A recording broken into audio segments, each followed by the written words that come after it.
right. Hello. Hello. We are here. I made it. I made it. Of course, I gotta check my mic. Here, I made it. I made it. All right.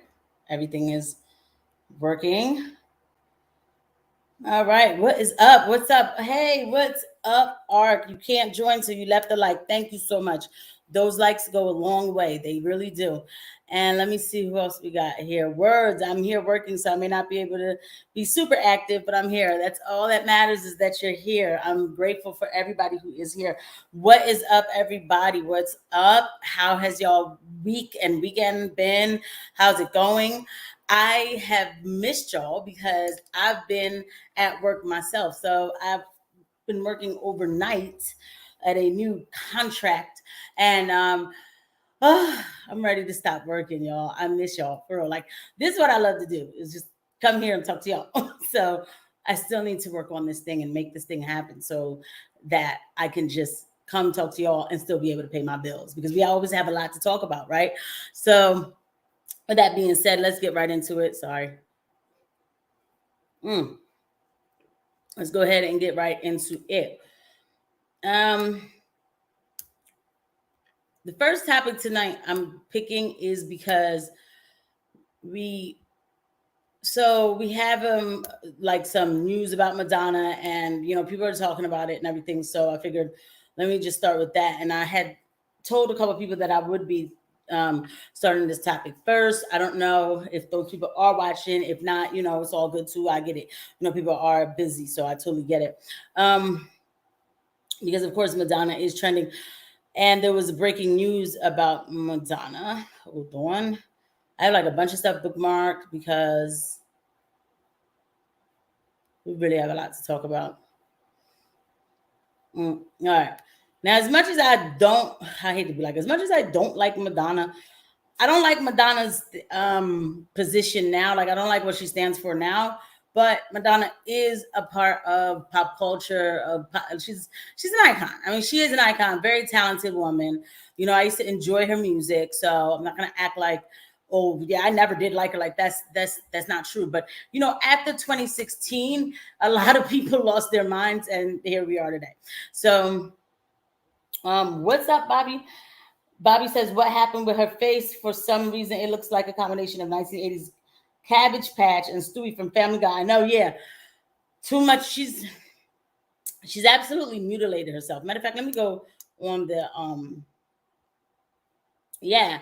Like, you see, like, this is she has absolutely mutilated herself, because I mean, like, what is this? I seriously think it's part of their religion to just make themselves look like this, like a sacrifice of beauty, because she was aging beautifully, and then all of a sudden we woke up and she looked like an alien. But I don't want to bust on her like that, because like I said, she is apparently in the hospital. So here we go. Breaking news: Madonna has been rushed to a New York City hospital after being found unresponsive. The pop icon, 64, was discovered at a residence okay, on Saturday, before being admitted to the ICU, where she was intubated. Oh my God, overnight. Madonna donated $1.1 million to the jab research and made claims that jabs should be mandatory like gun control because it saves lives. And so that's the part that I'm going to talk about with some nuance, with people saying stuff like that, because I understand where it comes from. You know what I'm saying? I understand where it comes from. But first, we're going to say, let's break it apart for a second and compartmentalize it. Yes, prayers for Madonna, because I'll say it, even though this girl disrespects the Lord in every opportunity that she gets with how she presents herself. But of course, prayers for her, because a lot of these people made a lot of they've taken a lot of positions and said a lot of things. But I don't wish death on anybody, no matter what. I don't wish death on, unless like you're a chomo or something like that. Like, if you're a chomo, I don't care what the freak happens to you. Other than that, I don't wish death on anybody. So so that's what's going on with her. And then let me see. Hold on. Yeah, okay. So other things are coming out about her. Like, even this wasn't so bad when she looked like this, but that's crazy. She was found unresponsive, rushed to the ICU. They said that she's recovering. Um, Amazingly, Google algorithm is drastically changing to make Madonna seem like some anti-jabber. No, she definitely wasn't that. Why are they saying that? Madonna leads celebrity Vogue for COVID-19 conspiracy theories. That's not true. But the reason why I wanted to touch on this early is because of this. I get so I had to speak for myself, right? So I understand that I'm triggered. I'm easily triggered by this jab. Hold on a second, y'all. Gotta fix myself a little. Sorry. But y'all need to see all that. Anyway, I'm easily triggered by this jab. I am, very much so. I am, because I know the struggle that I went through with it, with the rolling out of this jab. I understand that there are people who, as soon as something happens, they use the opportunity of somebody being sick to talk about, oh, I was right. I understand that we should wait a moment before saying anything. But at the same time, do I don't know how to say it. This isn't an easy thing. I get that it's a lot to take in, but let me just tell you my position. And tonight I'm going to be very transparent about some stuff that, is well, just very honest about some stuff. 2020, at the end of 2020, jab is rolling out. Now, I always knew a jab was coming for this. There had to be a jab for this because at the end of the day, we had to have it, like we locked down. So it wasn't going to be just one of them things like, oh, we're open back up and we're not doing anything different. I know how corporate America works. I already know. But my thing was, don't force me to take anything, like, because I'm not taking it. So don't force me to take anything. And then in 2021, when Joe Biden became president, he forced people to take it. I've already discussed how this jab is made and what it does and how it goes inside your cell, and how it has to shut down your immune system before it goes inside the cell. When Joe Biden decided to mandate the jab, that's when I really got scared. I was like, people are going to get sick. I'm not going to go back over the immune system again like I did before. I've done that on lives. Like I said, it's my earlier catalog. I talk about it. I go into the scientifics of, again, something entering your cell. Your immune system is programmed to kill anything, even this nose ring. I used to have like constant, you know what I mean, like dry things or whatever, because my body, the white blood cells, they're trying to get rid of it. This is supposed to be in here. Okay. So now this thing enters your cell. I had to finally, like, okay, by knowing that, I know what it does, what the immune system is going to go through, and the fact that they shut down the immune system to get inside your cell. I said, oh my God, a lot of people are going to get sick. There's going to be a lot of micro coagulation going on, bleeding disorders. There's going to be a lot of problems. And I was like, there's going to be a lot of cancer. Because this is what I'm trained to do. This is what I'm trained to do. And this is why I see that, like, I see that, like, I can't not see certain things. When I went to school, they used to tell us what's going to happen if you do X, what's supposed to happen to the patient next. And you better know it. You better know what to assess. So I'm trained to do this, And when I realized that this thing was being mandated, right? I was like, yo, I was like, people aren't going to want to take this. People who work at Walmart are not going to. I said, people are going to get sick. People aren't going to take this. And maybe I took a job somewhere to help people out. Maybe that's how serious I was about it, that people should not be forced into certain things. And it's going to make a lot of things worse. It's how the body works.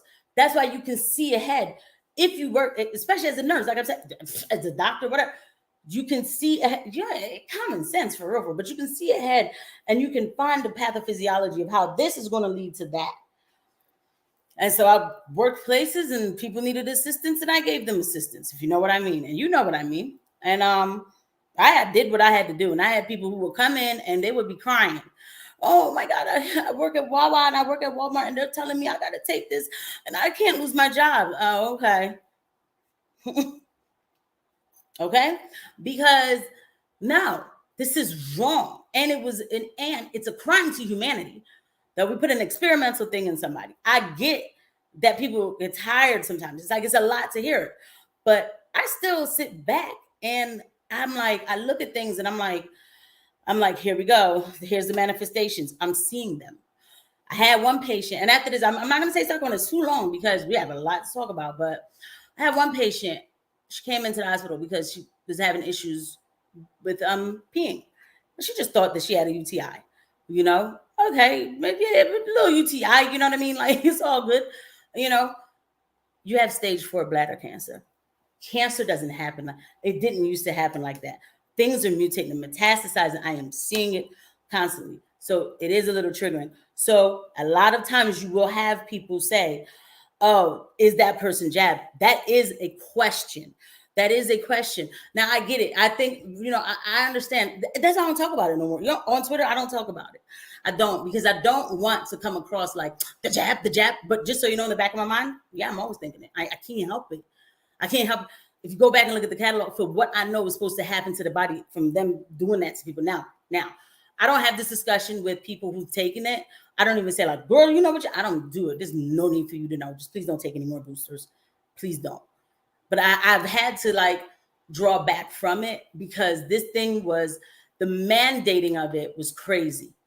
It was just insane. So a lot of times we hear things and then we're just like, we hear, and it's not just like, oh, if you took it once, all of a sudden all these bad things. No, but they was like 3 months, take another one, I had people, insane. What I saw, it was insane. And then all of a sudden, for some reason, all medical professionals was like, oh, this perfectly healthy human being is coming in with cholecystitis and inflamed intestines. She's never been sick before. I wonder what's wrong. I don't know. All right, I was about to say ends. Like, yeah, I know what's wrong. And maybe didn't want to work in the hospital for a while. I was like, y'all don't know what's wrong? Check his history, bro. You know what's wrong. This man's been perfectly healthy up until this. Okay, so you know what I'm saying? But what can we do? We're never going to definitively know. And that's the other thing. I have to accept the fact that I'm never going to definitively know something, right? So I'm just like, I know. So I try not to go there constantly. But yesterday I was triggered on some weird stuff, though. I was triggered. But hold on. Justin, what's up, Justin? Justin says, the way I see it, we already... Hold on a second. The way I see it, we already won that discourse.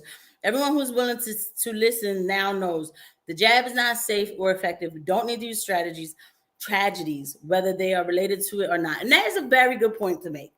You're right. And that is a good point to make. It's like, listen, what's going to happen? Like, we already know. But I think that some of us, myself included, and I try not to, again, you see, I try not to talk about it too much.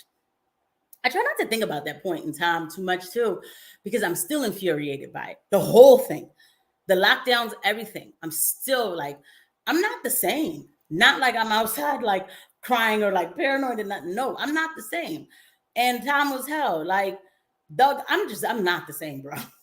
I'm not. Like, I mean, I'm still pleasant. I'm happy. I praise the Lord. I've cling closer to God. I thank God for that. But I'm not the same. I'm not. And then Justin says, to further prove we can use statistics, but person-to-person tragedies is insensitive, in my opinion. You're right. And you're absolutely right. And that's why I like balance. You know what I'm saying? That's why, you see, this is why like I try to have nuance with everything in life, like where I listen to other people's rational people. Not all people, rational people's thoughts, because that is a good point to make, and that's something maybe like a lot of us don't think about. Like it does come off insensitive, especially like we already made the point, so let's just let it go. So I get it, and this is why I try not to. But yesterday they did catch me though, because rest in peace, the football player, he drowned, and I am so sorry about that. I am really sorry that happened and everything. But the minute I saw, because they say stuff like they passed away, like this is normal, like it's not normal. So I get that there was something that happened, that a person drowned. Excuse me. I get that. But they'll just say like, oh yeah, 13-year-old child passed away. I don't like the way the media is reporting stuff. So I still get a little annoyed. So I'm like, so we just passing away now. Like I get mad like that. But again, I try to be, it's just a part of my life that I do have to let some of it go. I do. I have to realize that this is what it is. This is what it is. And this is what it is. And whoever knows, knows. And whoever doesn't know, doesn't know. And it is what it is, And I did give a lot of, I definitely did, not to say sacrifice, but I devoted some time and information to that on this channel, and people still can go back and look at things. It's just, man, God, man. It's just like when you take an oath and give the best quality of care in an ethical manner, and you see people not doing it, it does something to you. This is why when y'all hear me say, I need to get out of this field, it's not because, oh, I hate being a nurse. I love being a nurse. Like, I love being a nurse for what nursing is. I love like hands-on nursing, and I love that. And like, assessing and putting things together and coming up with solutions, or, prognosis and whatever, care plans. I like that. I don't like the bureaucratic way that the medical community, the medical industrial complex has ballooned into a huge problem. And it is depressing. It is depressing. And, I'm grateful to God for a career, but look at us. I can't even work at a psych hospital and tell people, if I work at a psych hospital and I get a man tell me that he's a woman in 30 minutes, I'm supposed to quote, accept that. You know what I mean? Like, I'm supposed to say like, oh, okay, that's good. Instead of reorienting them back to reality, like, well, what's going on? How come you all of a sudden feel disoriented that you think you're a woman officer? I can't say that, or else I could lose my license.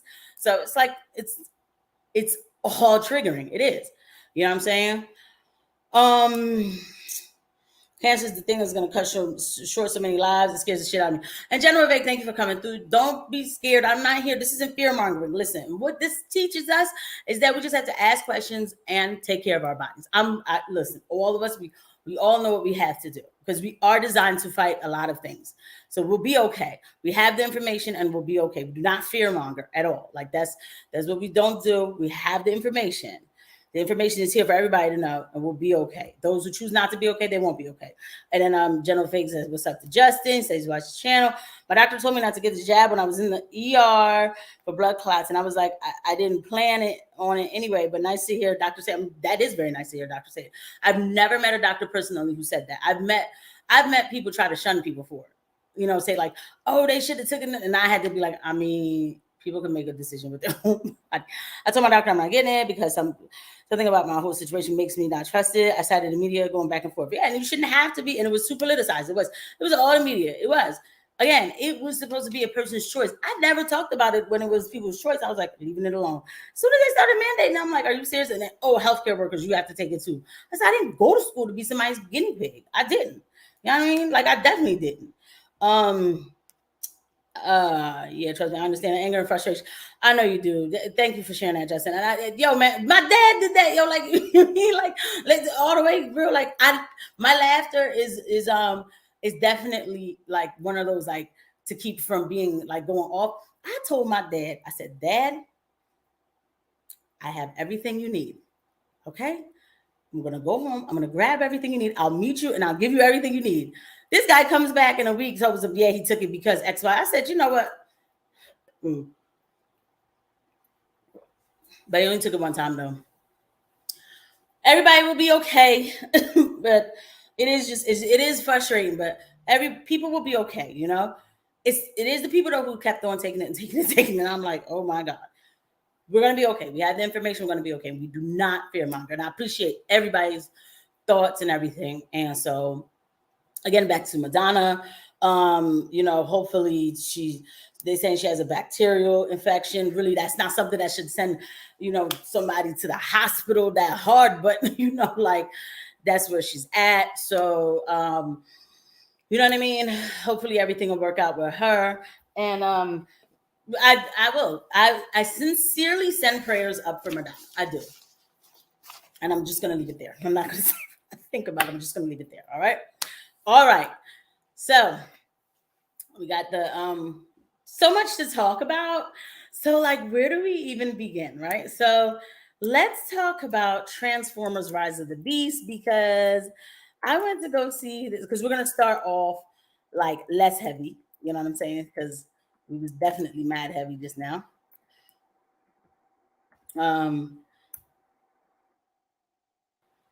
Yeah. Oh my God. This movie, let me see. Don't worry, you boys got this. Okay, I'm sorry. I hate Twitter has so much prawn all over. I didn't mean for that to happen. Like, what is this? I'm almost. Take cover! Someone give me a real fight! Somebody says Transformer movies best scene. There was no wait. I'm almost, if I'm not going to show it because you know what? They're going to do that sound and I'm not showing it. But Transformers Rise of the Beast. Oh man, what can I say? Um, Terrible movie. Absolutely terrible. And I wanted to see it because I was like, all right, I had to go to work and I was working overnight and I was like, I need to I was like, I need to do something to keep me up or whatever. I said, let me just go ahead and go see this movie. That movie sucked so terribly. It was just, I said, oh my God, really? Like, I didn't think y'all could make Transformers any worse after, The Last King or The Last Night or whatever. I don't know what that was. But I was like, how can y'all make it any worse? Yo, okay. So they have the Spanish guy and the black girl, and they're going to be the heroes. The movie is full of so much communism. It's like ridiculous. It's like, okay. So, of course, the Spanish guy, all the white people are bad in the movie. For the most part, like maybe there's like one good white person. All the white people are villains. And they're being mean to the minorities. The Spanish guy's told that you people something something. You people or your kind of person or something. Okay. And the black girl, her boss is like so mean to her, she doesn't even listen to her. And it's because she's black and and because she's white. Because she's white and the girl's black and she doesn't want to listen to anything she has to say and whatever. And then oh yes, and then they find some sort of some sort of like some sculpture and the girls and she's asking her like, oh well, what are these paintings or whatever. And so then the black girl, she's saying like oh, this is from here, this is from there, like giving her all information. She's like, all right, good. Then the white girl walks over to the other guys and like, I figured it out all by myself, y'all. Here's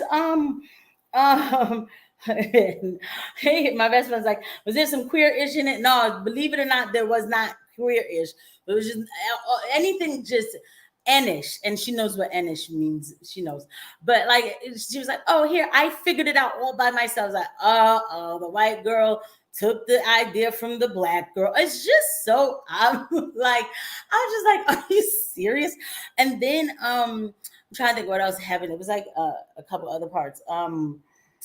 That irritated my soul because it was just like, oh, so then the Spanish guy, he needs to get a job. He needs to get a job, and um, so he needs to get a job. He doesn't get the job, so what does he have to do? He has to steal a car because he needs money. So it's like whatever, right? Because that's a movie. So like maybe he has to go steal a car. Like that's what I have to do. But it's the excitement. They glorified it like, yeah, this is liberation. This is, of course, it was the black guy helping him, telling him how to steal a car. Like, this is what I do. I'm liberated when I do this. And I'm just like, yo, my God. Like, they just sell anything that's an-ish for black folk to promote.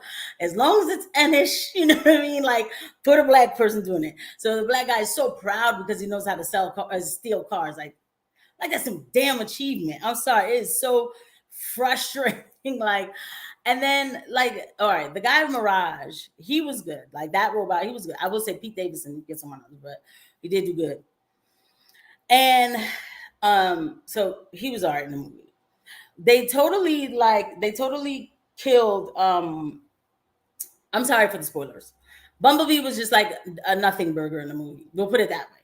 Nothing burger. Okay. And then in the end, they give the Spanish guy some sort of suit, and he saves the day with the suit. I said, okay, so now it's a Marvel movie. Like I said, this is insane. I used to love Transformers. I love Transformers 1, 2, and 3. People was like after 2 they were done. I was like, nah, I did like 1, 2, and 3. But once they had Ward and Mark Wahlberg, I was like, well, I don't know what they're doing. When they said that they were going to make more, I was like, why y'all making more Transformers, yo? 3 is enough. Like, stop making all these Transformers. Like, because you're going to mess it up. And boy, did they. Boy, did they. So, yeah, no, that wasn't, damn, so you just telling them, and I was going to see it this weekend. You can still take the kids to see it because it's just robots, I'm not telling the whole movie because I didn't tell the whole thing. I'm just telling the parts that I didn't enjoy.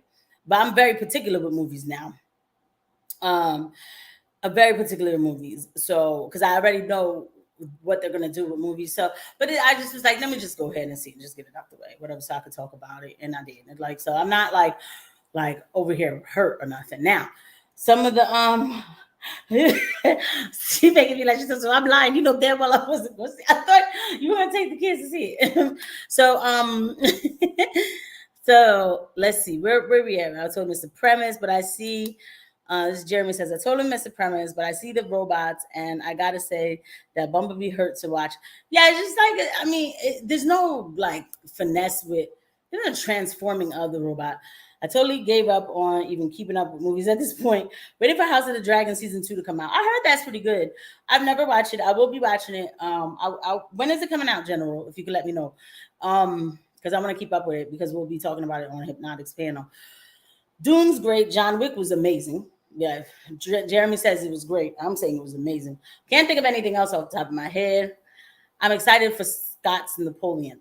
Didn't know about that. I'll probably check that out. And General Vic says he'll probably see Oppenheimer. I will see Oppenheimer. I do want to see Oppenheimer.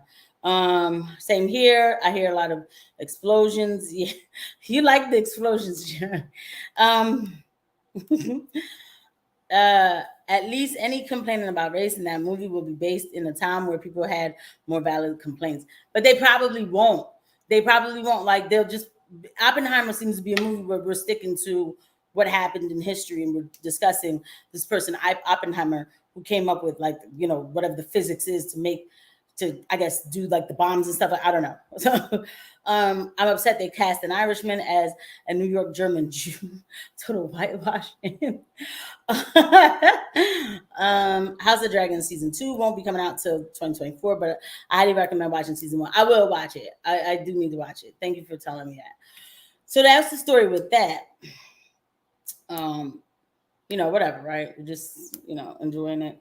And we just went to the movies to see that. And it was just an absolute waste of time. Now, what else do I have for y'all? I have to make sure that I grab everything that I was going to talk about. This guy. No, not yet. We're still keeping it light.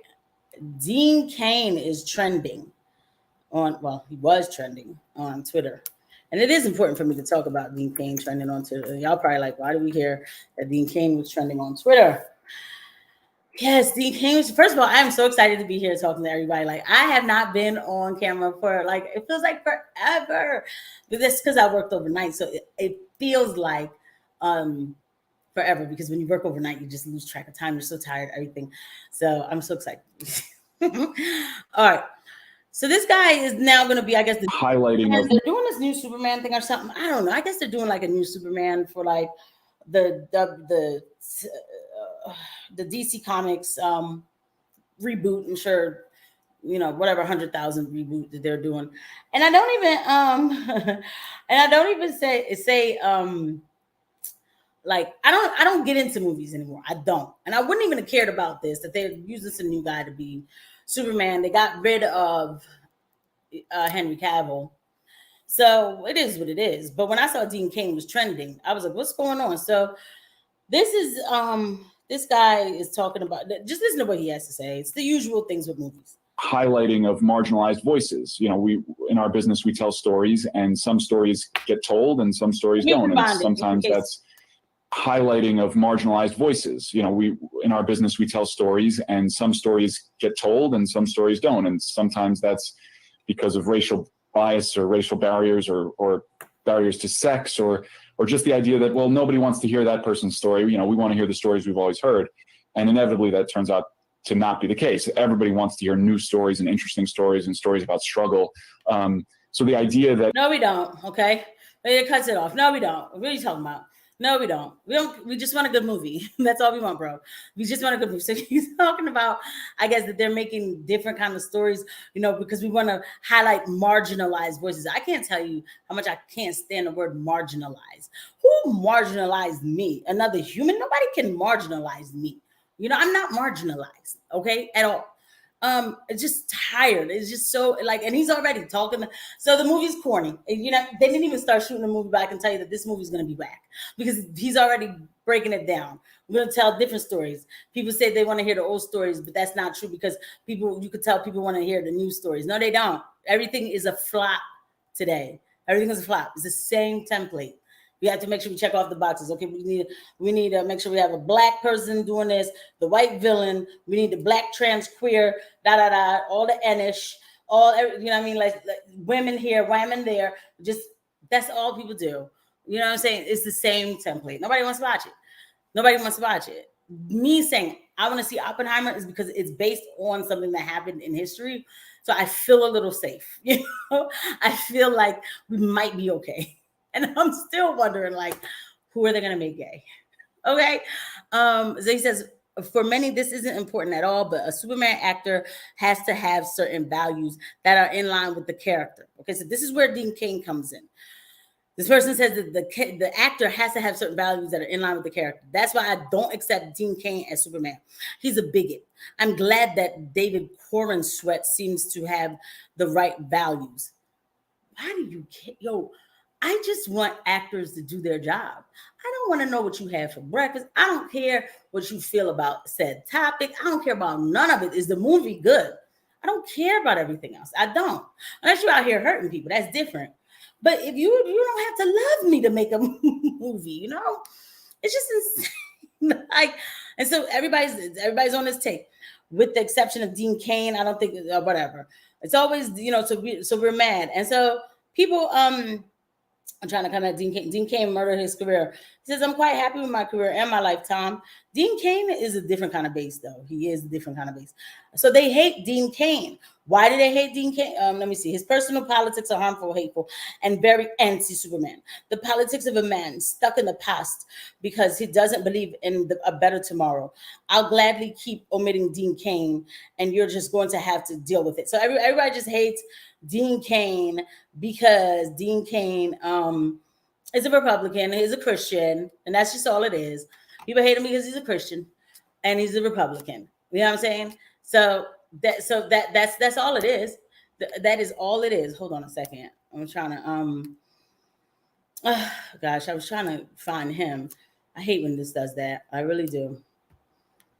Hold on. Because I want to go to his page and show y'all. Yeah, Dean Cain. I mean, I'm assuming he's a Christian. Let me just say that, because they usually hate Christians a lot. So I just assume. Well, I would think that he is. Now, okay, I couldn't believe when he wrote it like this. He's pinned this tweet.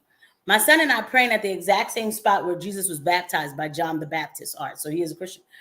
In the kingdom of Jordan. Simply incredible. One of the most holy sites on the planet. I was kind of shocked that he, like, I don't know.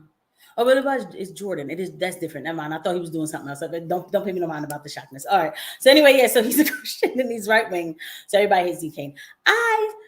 Dean Cain's Lois and Clark Superman was my favorite. Like, that was appointment television for me on Sundays at 9 p.m. I believe that's when it came on.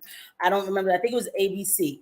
I just want to see a picture, see if they'll like show you what he looked like. These people get on my nerves. There's no, so we can't. Okay, hold on, y'all. Hold on. Yeah, hold on.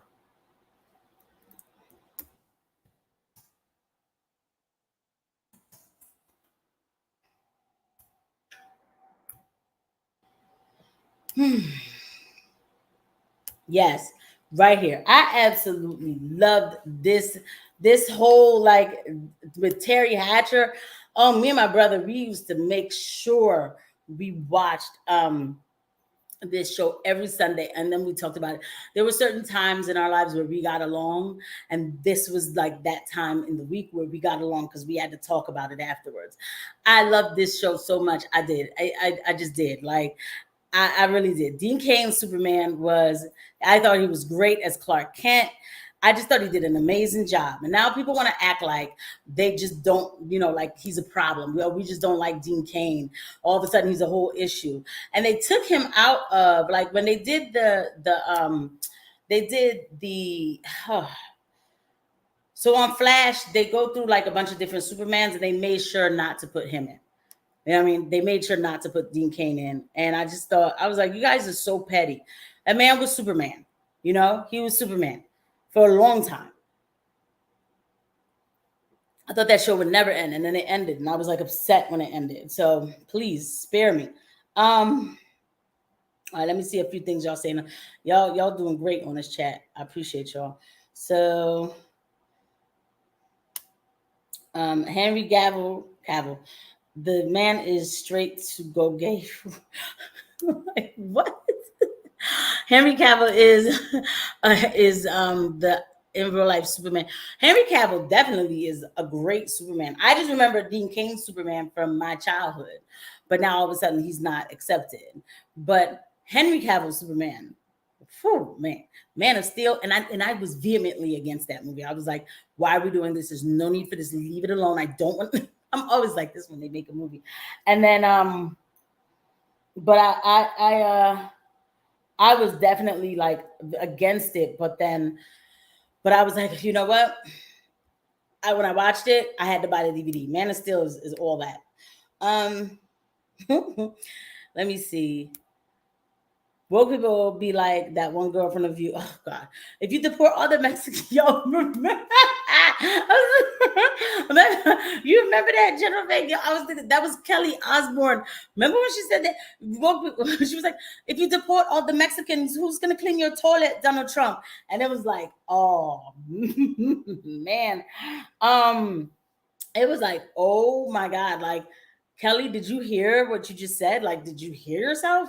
Like that, and then they made Rosie Perez apologize to Kelly for that because they're so woke, right? They're so not racist.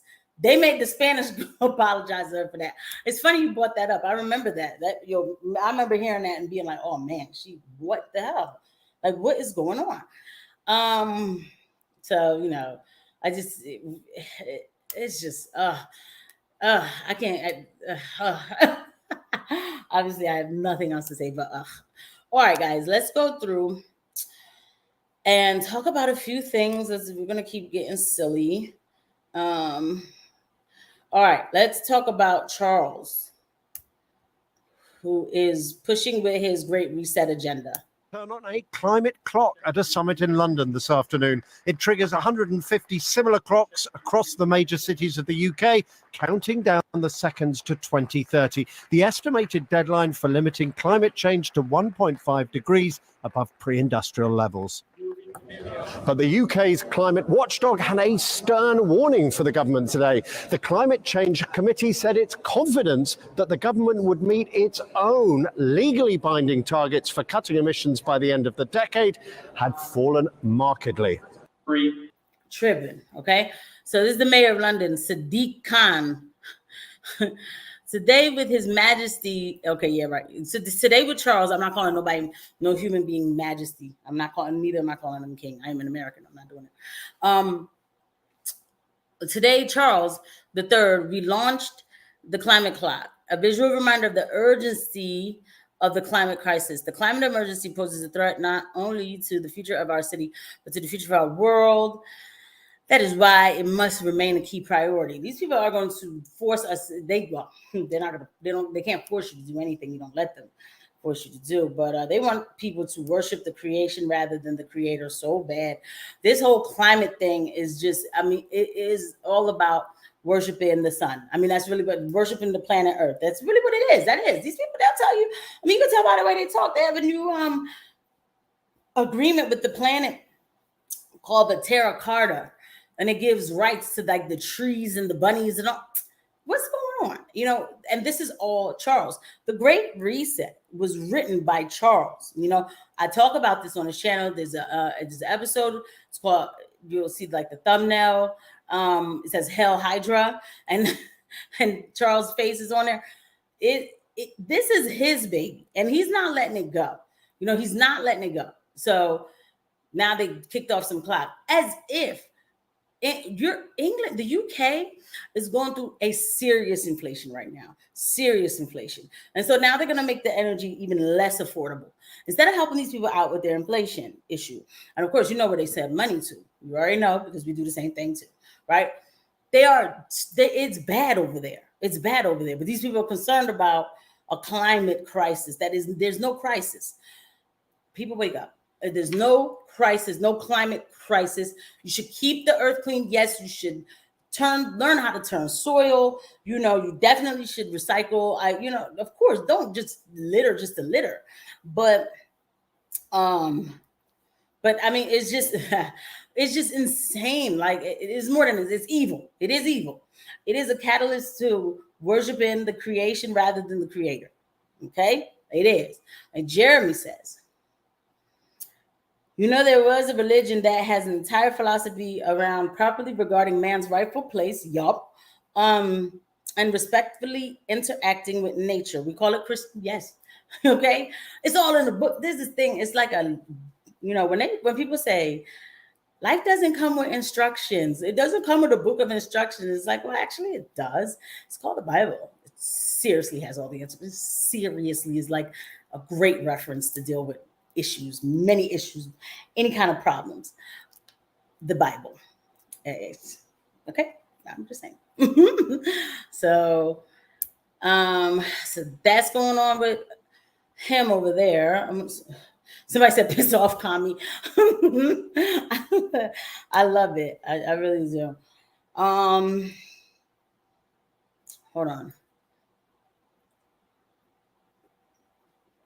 Excuse me. I'm gonna come back to this guy, Pedro. And all right, let me see. Because I was just hitting this was another thing I have in somebody, the miscarriages and stuff. It's just terrible. It really is just terrible. I'm gonna come back to Lindsey Graham. I'm trying to see if I'm ready to go political just yet, because I just want to make sure that I've touched on everything. Oh yeah, let's talk about trans people. Because what would the world be without trans? Breaking, a federal judge has blocked a Tennessee law banning gender-affirming care for trans youth. Every federal court so far has blocked or rejected these bans as discriminatory and dangerous. Absolutely, just amazing. I mean, it is just not even, nor is more than it's not right. It is the crime. It's just crime to humanity after crime to humanity. What happened to this page? He must have got rid of. I don't know why he got rid of that, but this did happen. So there was a law banning. Tennessee had put the law like, yo, we're not going to be mutilating children. So they banned the mutilation of children. I'm not calling that gender affirming care. And so the judge is like, no, you should be able to do it. I don't know why. So when this happens, I've heard people say like, oh, why are you asking government to step in the way of your care with your doctor? Whatever you do with your doctor should be your own personal business, and we shouldn't want the government to step in. Yeah, I'm all for small government too, but there are regulations in the medical, the industrial, in the medical field. There are regulations. There are certain things we can't do because it's not safe for the body, even down to the way we give medicine. I can't give a Percocet to somebody who's already not breathing properly, whose pulse ox is low. And then I go and I give them a Percocet. Or if I give somebody insulin that's not supposed to get insulin because their numbers were low, I could lose my license for that. So we already have regulations. We have side effects. We have regulations. If you want to talk about side effects, these people are talking about gender affirming care. The medicine that they're giving to do this, again, it's full of side effects. It's full of side effects. All right. It's even hard for an adult to take it. And so this notion of like, oh, well, we shouldn't be asking the government to step in. It's not about stepping in. It's regulations. It is unethical. Something you cannot walk up to, well, I don't know what's going on in this world. This is the catalyst for everything. So where does it end?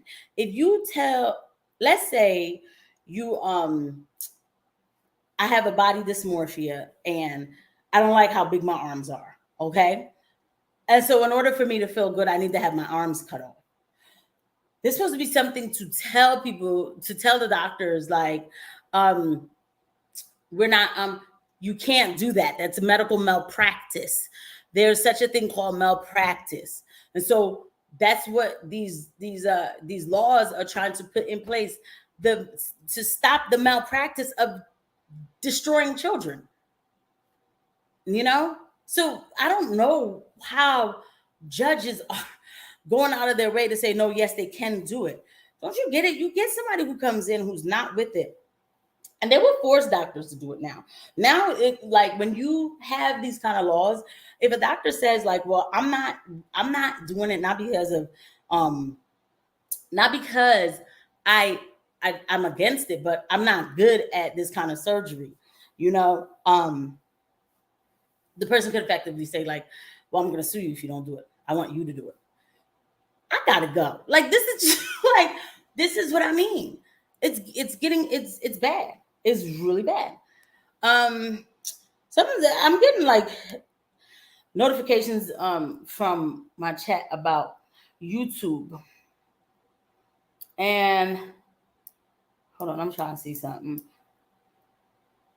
They're trying to crack down right-wing chat. Yeah, they are. So shout out to Saturday Night Hypnosis. Shout out to Saturday Night Hypnosis and all of us who are on the chat. I'm gonna give a shout out to Zax. He has a new channel. He's going live in a few. I'm gonna share the link, even though I don't want nobody to leave my live, but I'm gonna share the link because. So we're gonna talk about that too. We are gonna talk about that. So let me see if I can't get the link. Matter of fact, let me share it differently. I'm gonna share the link here like this. Hold on, sorry guys. I feel like I'm all over the place, but damn, I don't want to open it up because. Hold on, y'all. Sorry for saying damn. Okay, good. All right, it's still just. So she said he got a new channel. Damn, he already got 6.94. No, that's right. So if I start a new channel tomorrow, I'm SOL, right? Because y'all not gonna be able to find me. It's just gonna be too much. But they're cracking down on YouTube. This is a lot earlier than I thought it would be with the censorship. I'm just pasting Zax's new channel. He's gonna be going live in a few to talk about whatever he was going to talk about anyway, but yeah, I can tell too by even this live that I'm doing right now. Shout out to everybody who's here. Thank you for coming through. But there's 6 people on, and usually by now I had a good 11 or even 15. And I know it's like, wow, 15, Casey, really? Really, yeah. I like all my eyes. Okay, I like all the eyes on the channel. And I can tell the difference. I can already tell the difference. I already see where this is going. So we're going to talk about it. We're going to get into why this is happening. But that's Zach's channel. So I just shared, but he's not live yet, y'all. And I'm just sharing it there. But yeah, there's I have to catch up on everything, but there's some serious cracking down going on, and that's fine. They can do that. It's all right. I know what I need to do. So, and why don't we already get into the situation of why there's serious cracking down? Let's talk real quick about Ukraine and catch up on this whole situation that happened with Prigozhin and all that. And I'm not going to stay too long on that too. As the world slides closer. This is Tucker Carlson. I want y'all to listen to the beginning of this. Matter of fact, why exactly? Let me go on his page, because then all it's going to do is.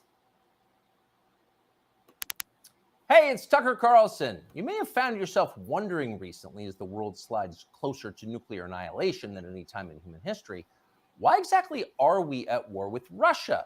It seems like there's a pretty significant downside to this. I want you to hear that he asked, why exactly are we at war with Russia? Whoa, why is it a bit small like that? Hold on a second. My bad, y'all. Hold on. I'm not gonna watch the whole thing, but I want you to hear that he says, why exactly are we at war with Russia? Yes, because make no bones about it, we are at war. It's us war. We are at war with Russia. We are. There's no reason to pretend like we're not, because we are. Particular foreign policy decisions, starting with economic collapse and ending potentially with extinction. So is there a good reason we're doing it? So many innocent young people have been killed. So many hundreds of billions of dollars have been wasted, some of them from the U.S. Treasury. So what's the point? Are we really doing this so the Biden family can repay its debts to the oligarchs who finance their beach house in Rehoboth? Are we doing it so our government can continue to lie about its illicit biolabs in Eastern Europe? So that flabby losers like Toria Nuland and Tony Blinken can feel like they're doing something important with their sad, empty lives? Really? Honestly, there's got to be a better reason for waging this, the most pointless war of all. What is it? Well, thankfully, we have an answer. The war against Russia, ladies and gentlemen, the war against Putin and for Ukraine is in fact a war for democracy. Watch and recall the motive. The president has said many times we're focused on what we can do to support Ukraine's effort to fight for their democracy. Democracy must prevail. The Ukrainian people are fighting the fight for their democracy, and in doing so, for ours as well. Assisting and helping Ukraine win this fight for democracy and freedom.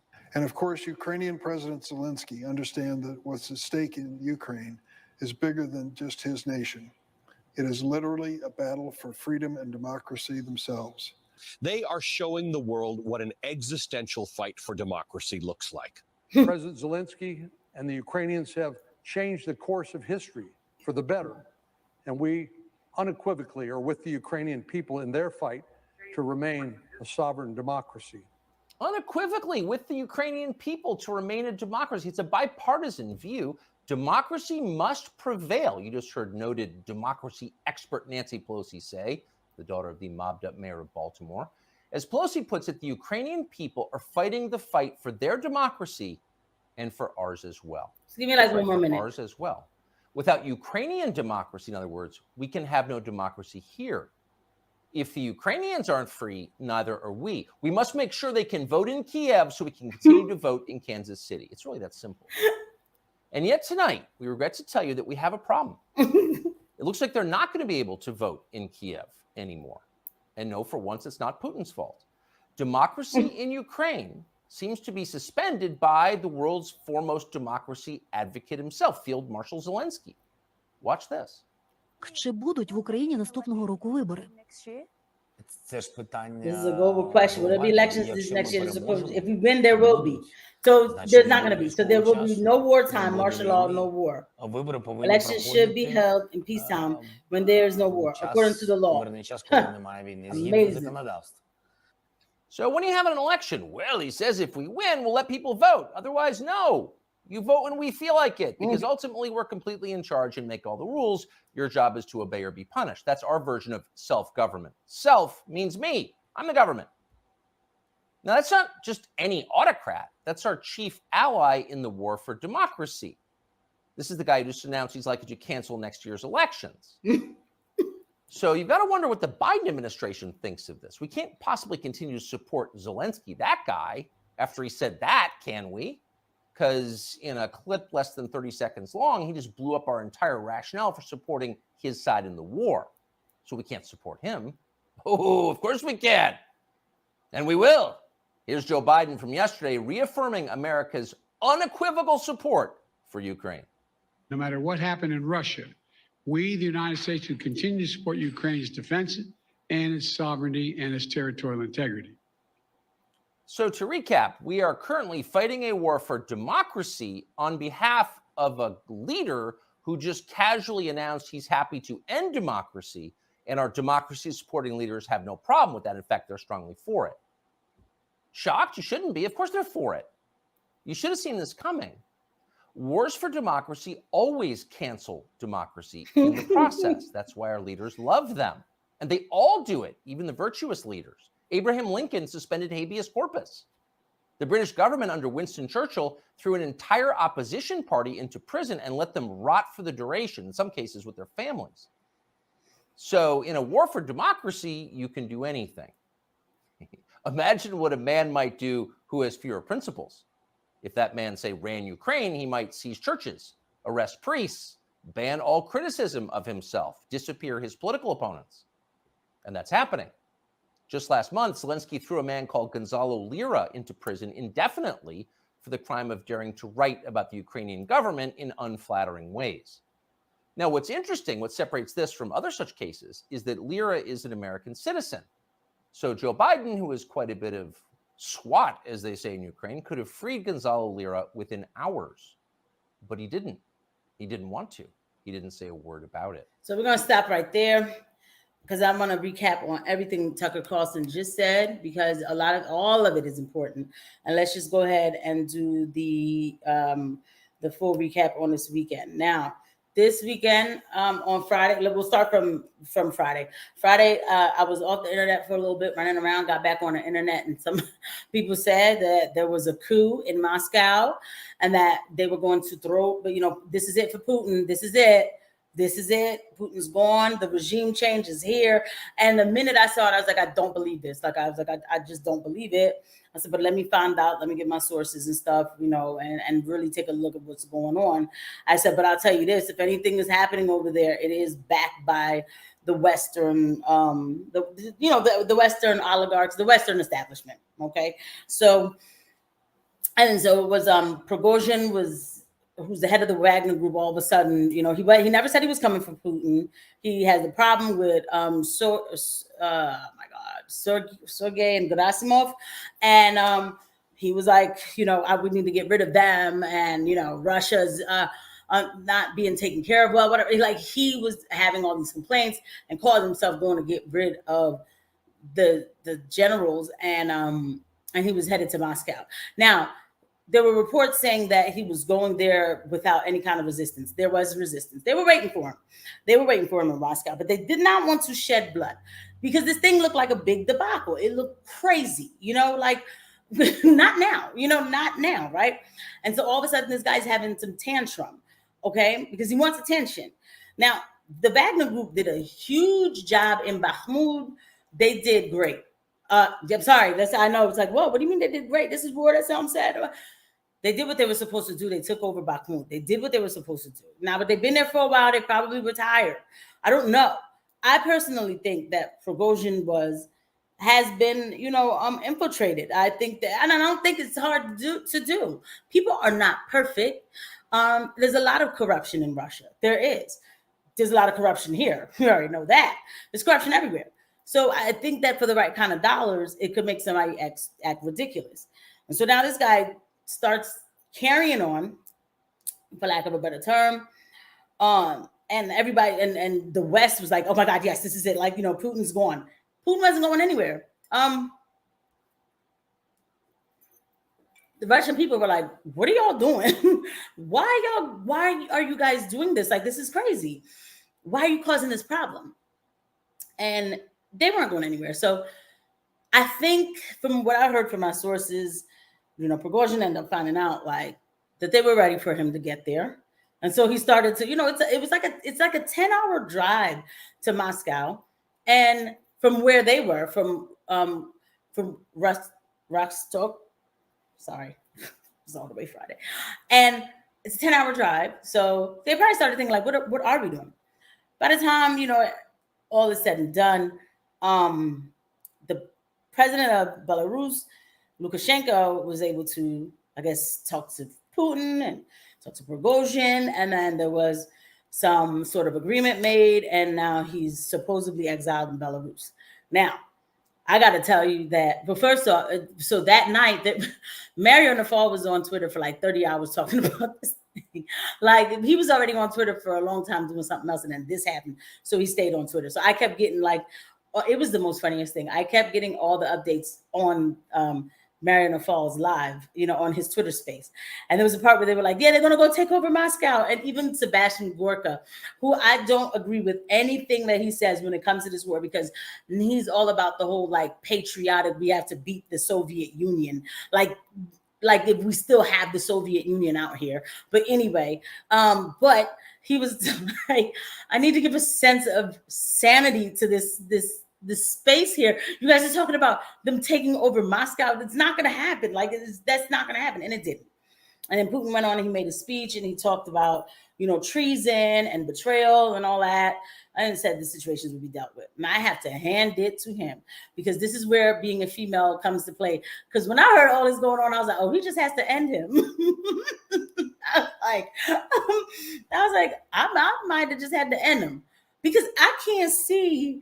I cannot see how right now in a time of war where I already have the West all up on my back, I'm trying to keep everything under control. And now here you come with the tantrums. I got to get you out the way. I got to push you out the way. And I mean, really, like for you not to come back. But of course, as time went on, I'm like, no, yeah, this is the better option. No need for bloodshed, no need for too much chaos. And then so CNN was running wild with this. Oh, this is it. And I'm going to get to the point of everything that Tucker Carlson said. Oh, this is it. You know, the walls are crumbling and all that. You know, Putin, because the Russian people are tired of Putin's regime. No, they're not. They are not. They said we stand with Vladimir Putin, even if we think he is being too nice in this war. Okay. Now, so, and then they were like, oh, because, you know, BRICS, you know, I talk about BRICS on this channel. They're getting their monetary unit together. They have a meeting, I believe, in either July or August about which currency they're going to use for the petrodollar. Everybody's in it. Brazil, Russia, India, South America, China, Saudi Arabia, everybody's involved with BRICS, okay? And so they're going to come off that petrodollar. And that's, you know, after, and once they do that, you know, the bread will probably finally be $10 a loaf. I don't know. So, but they have a summit, and I believe it's in the end of July.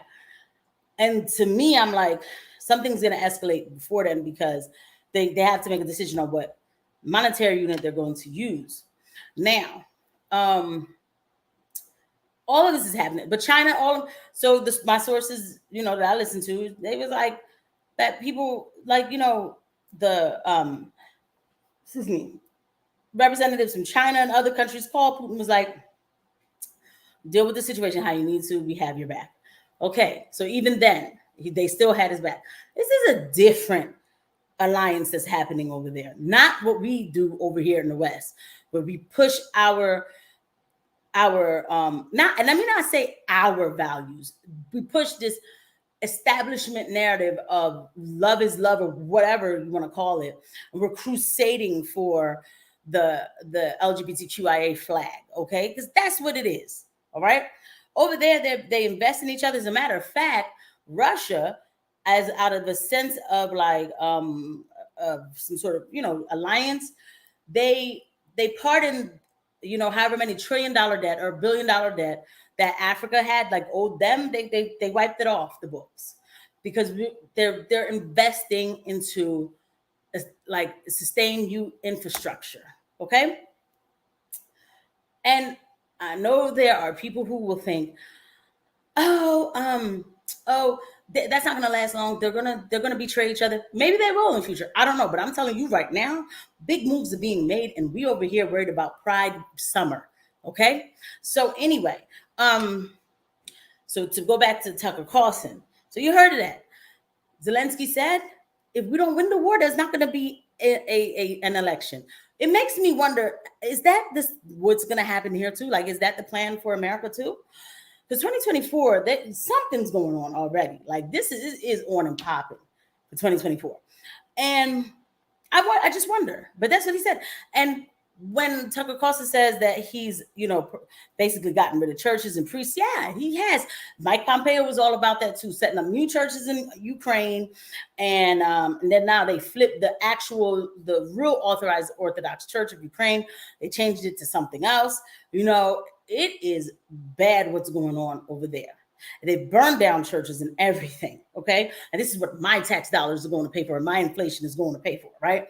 I don't support this. You know. Now, we go back to, I'm going to come back to the chat. I see your comments, Alan, and I will come back to that. Before I leave, I'll come back and I'll answer those. Sorry. Okay. So Tucker, I mean, he definitely dropped some nuggets there. Now, where is, I bookmarked this a while ago.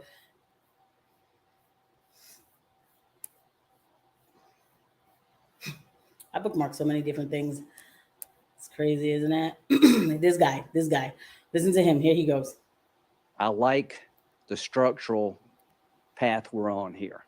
As long as we help Ukraine with the weapons they need and the economic support, they will fight to the last person. Okay. They will fight to the last person. This is what he wants. Okay. the truth comes out. What does the United States want? Senator Graham, I like the path we're on with U.S. weapons and money. Ukraine will fight Russia to the last Ukrainian. Like, they still believe in that, but it'll never be just the last Ukrainian. Just so you know, there are American boots on the ground. This is known. They say it's voluntary. I don't know what you call that. Okay, voluntary people, my behind. Okay, I don't have the official paperwork that the army has sent troops over there, but I also don't have the official paperwork that it's voluntary too, right? So we had that going on, and this guy's trying to bring out this guy is trying to bring out also to Article 5. They keep talking about Article 5 position on Russia. So everybody keeps saying, in the establishment keeps saying the same thing. If Russia does anything to Ukraine, any nuclear position on Ukraine, America or NATO gets the right to basically take the same nuclear position on them. But I've been hearing, I saw this rumor already, and I said I don't know yet because I didn't report it. That people were talking about the nuclear power plant and hold on, it's not Zaporizhia, it's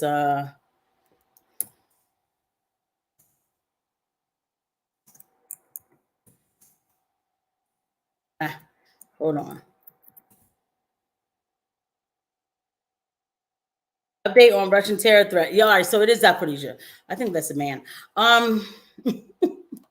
So they call it this. They call it Russia's terror threat. Okay. Everybody keeps already trying to say that Russia's going to do it. Here we go. Update on Russian terror threat at Zaporizhia nuclear power plant with information from Ukraine's main intelligence, decorate. Breaking now report. Well, that was on the 25th. Reports now circulating Russian plan to blow up Ukraine's Zaporizhia nuclear power plant is imminent. Okay, so here we go. I said this in videos before, guys. Please, whoever's watching this, man, I do talk about geopolitics on this channel. But I said it. I was like, I think sometime by August, we're going to have, I don't want to call it a false flag more than a next step. This is the same thing. When they tell you Russia plans to blow up Ukraine's nuclear power plant, allegedly, in my opinion, you could bet it's anybody but Russia.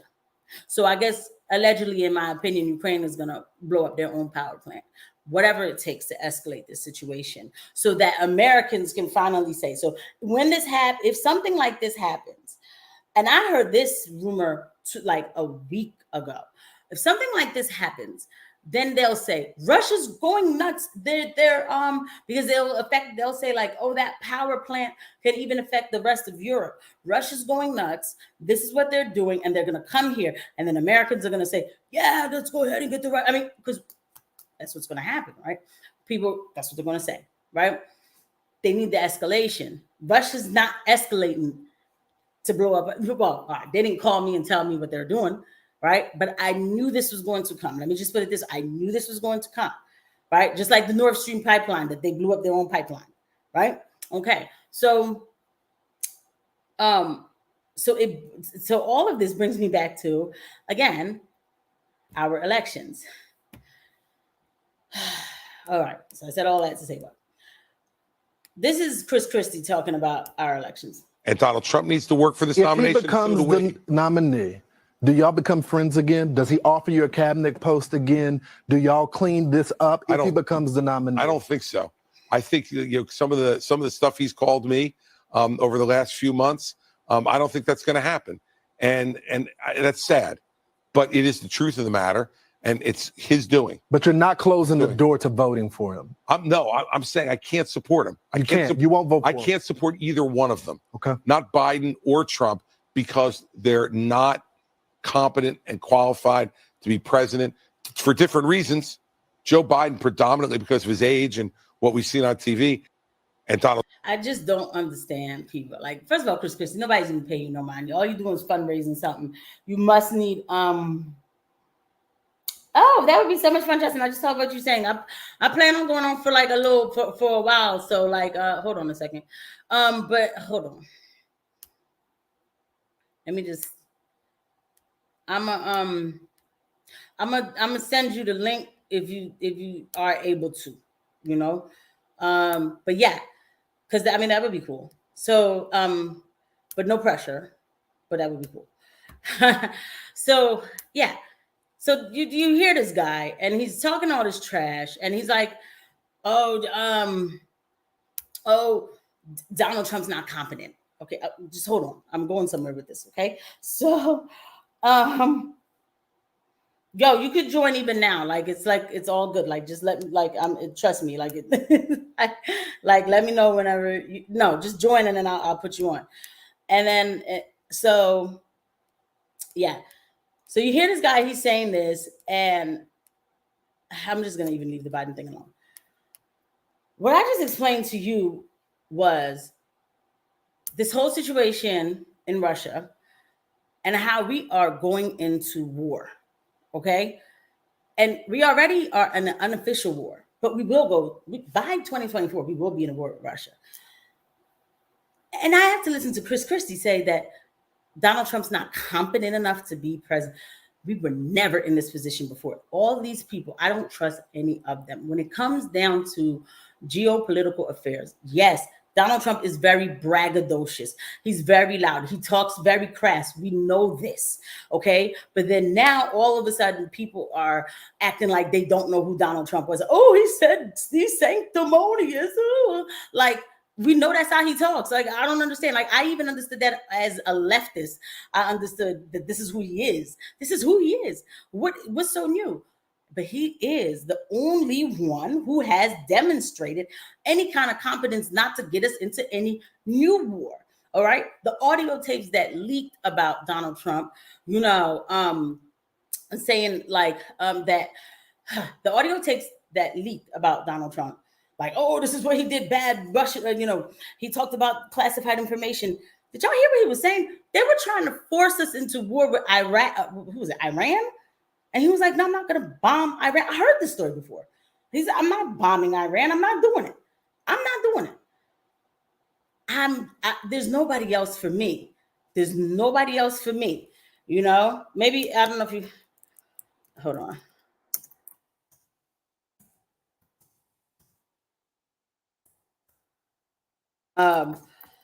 There's nobody else for me. There isn't. Not in a time like this. And so when everybody's like, I'm seeing people on Twitter forgetting who Donald Trump is or what he has done. And, we need to move on from Donald Trump. Like, y'all are crazy. I'm not looking for a savior in a president. I'm not looking for a savior in a president. I always tell people, Jesus Christ is my Lord and Savior, only. However, it is good to have a president who can at least give me a logistical playing field that's like that's normal. Like, please just give me the playing field where I'm not looking at a nuclear war or I have affordable energy. I even saw somebody say, oh, well, his border what is it? His border policy numbers, like the numbers on his border policy, whatever. The illegal immigration, that his border orders weren't that great, that his policies on the border weren't that great because his numbers weren't. I'm like, yo, man, y'all tripping. Y'all just looking for anything just to say that Donald Trump is not good. I'm adding you on. What's up? What is up? This is so fun. Wait a minute. Okay, that's much better. Yeah. What's up, Justin? Nice to have you. Thank you for coming through. Thank you. Yeah, of course. Just wanted to come. Just wanted to come chill. I don't even know what you were talking about right there. But I was gonna ask you. I was talking about the war and our elections. So gotcha. Tell me what you know about the war. About the Ukraine war? Yeah. It's I gotta dance around certain words, obviously, but it seems like somewhat of a money laundering scheme to me. It's pretty obvious that they're losing. How much did they lose apparently in the accounting error that they sent over there? The last time they lost 6.2 billion. They found it. They said, oh, we found 6.2 billion and we're gonna give it to Ukraine because we found 6.2 billion under the couch, like how we find dollars under the couch, right? You know what's crazy is like everybody knows that that's just like BS, but there's nothing we can do about it. Like, what are we gonna do? I want people to hear it as much as possible because I want people. Okay, so I have to be careful. You know, no. Like my reasoning is I have to be careful with my words too. But I want people to get really mad. I want people to get really mad, like I do. Yeah, I know what you're saying. Like, yeah, because it's enough. Because we're watching. That's definitely part. I mean, the biggest transfer of wealth. It's happening like when you go to the market and the bacon is $7, right? That's because of things like this war. Where do you think that money goes? Right back in the pockets of, allegedly, in my opinion, Joe Biden, Hunter Biden, Nancy Pelosi. It goes right back in their pockets. It's a crime. This country has turned into something else. Like it has. Yeah. Like Did you see that Fauci bought like $18 million property today, something like that? I did not see that. Like, there's another name I can't. That man should be. So what he bought a property by the ocean. Yeah, for it was some change? like waterfront estate or something. I'm gonna go look it up real quick.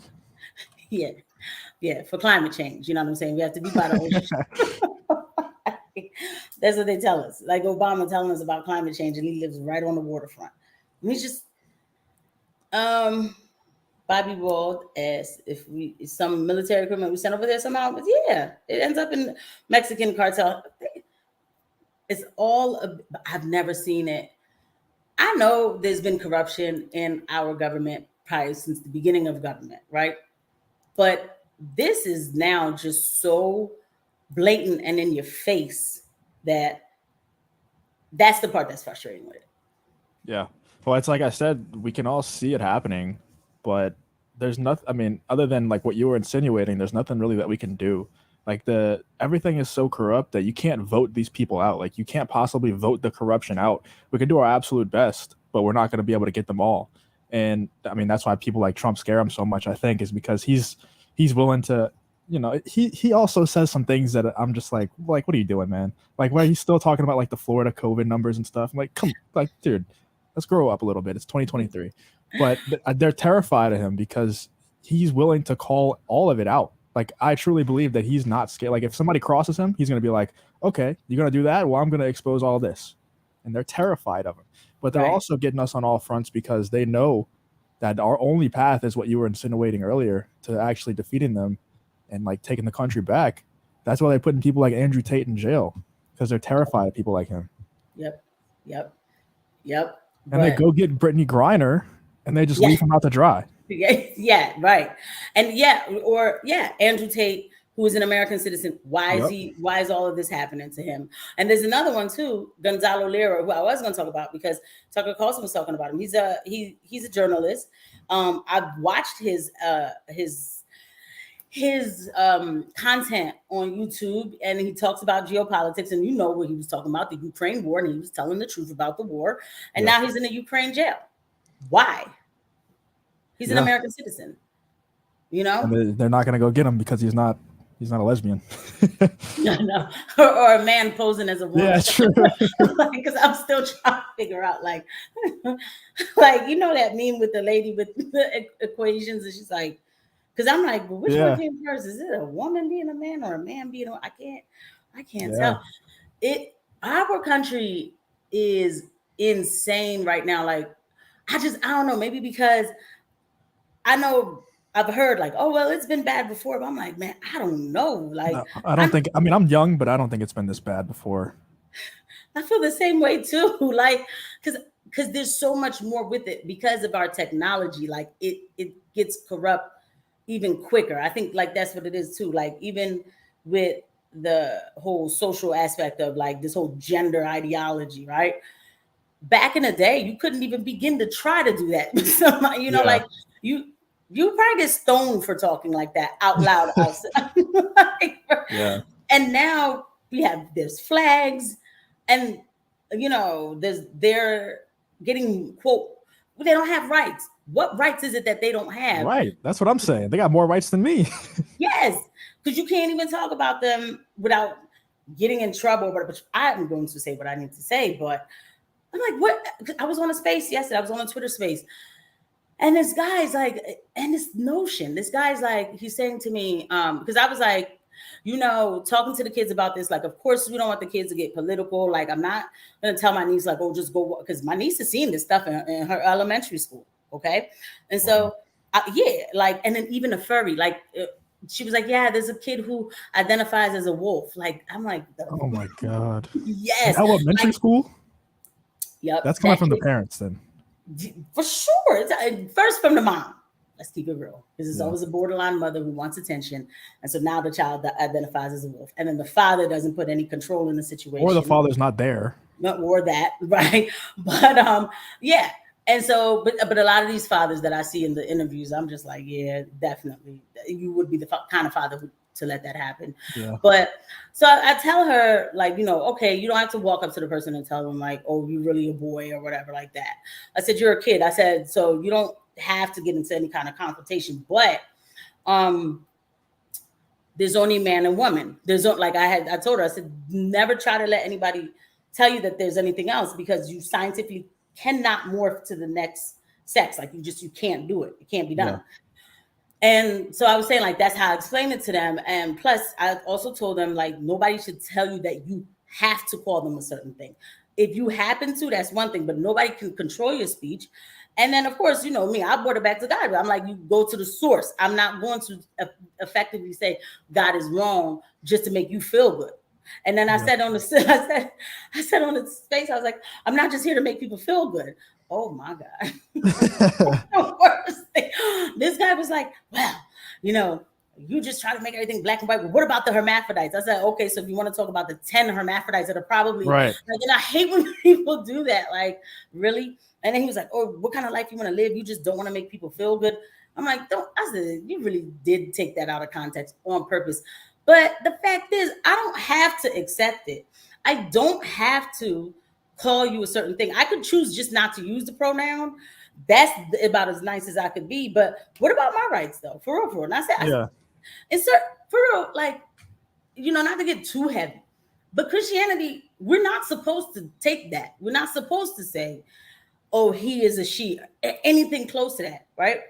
But there's a lot of weak Christians, so people don't see a Muslim. Nobody expects a Muslim to honor that, right? Yeah. It's supposed to be the same thing in Christianity. But like I said, it's a lot of weak. I don't want to call them weak, but turn the other cheek all the time. But no, you effectively go against God. And that's what I was saying. I was like, this is against my religion. He said, it's not against your religion. All you got to do is just be nice. I said, I don't have to be nice.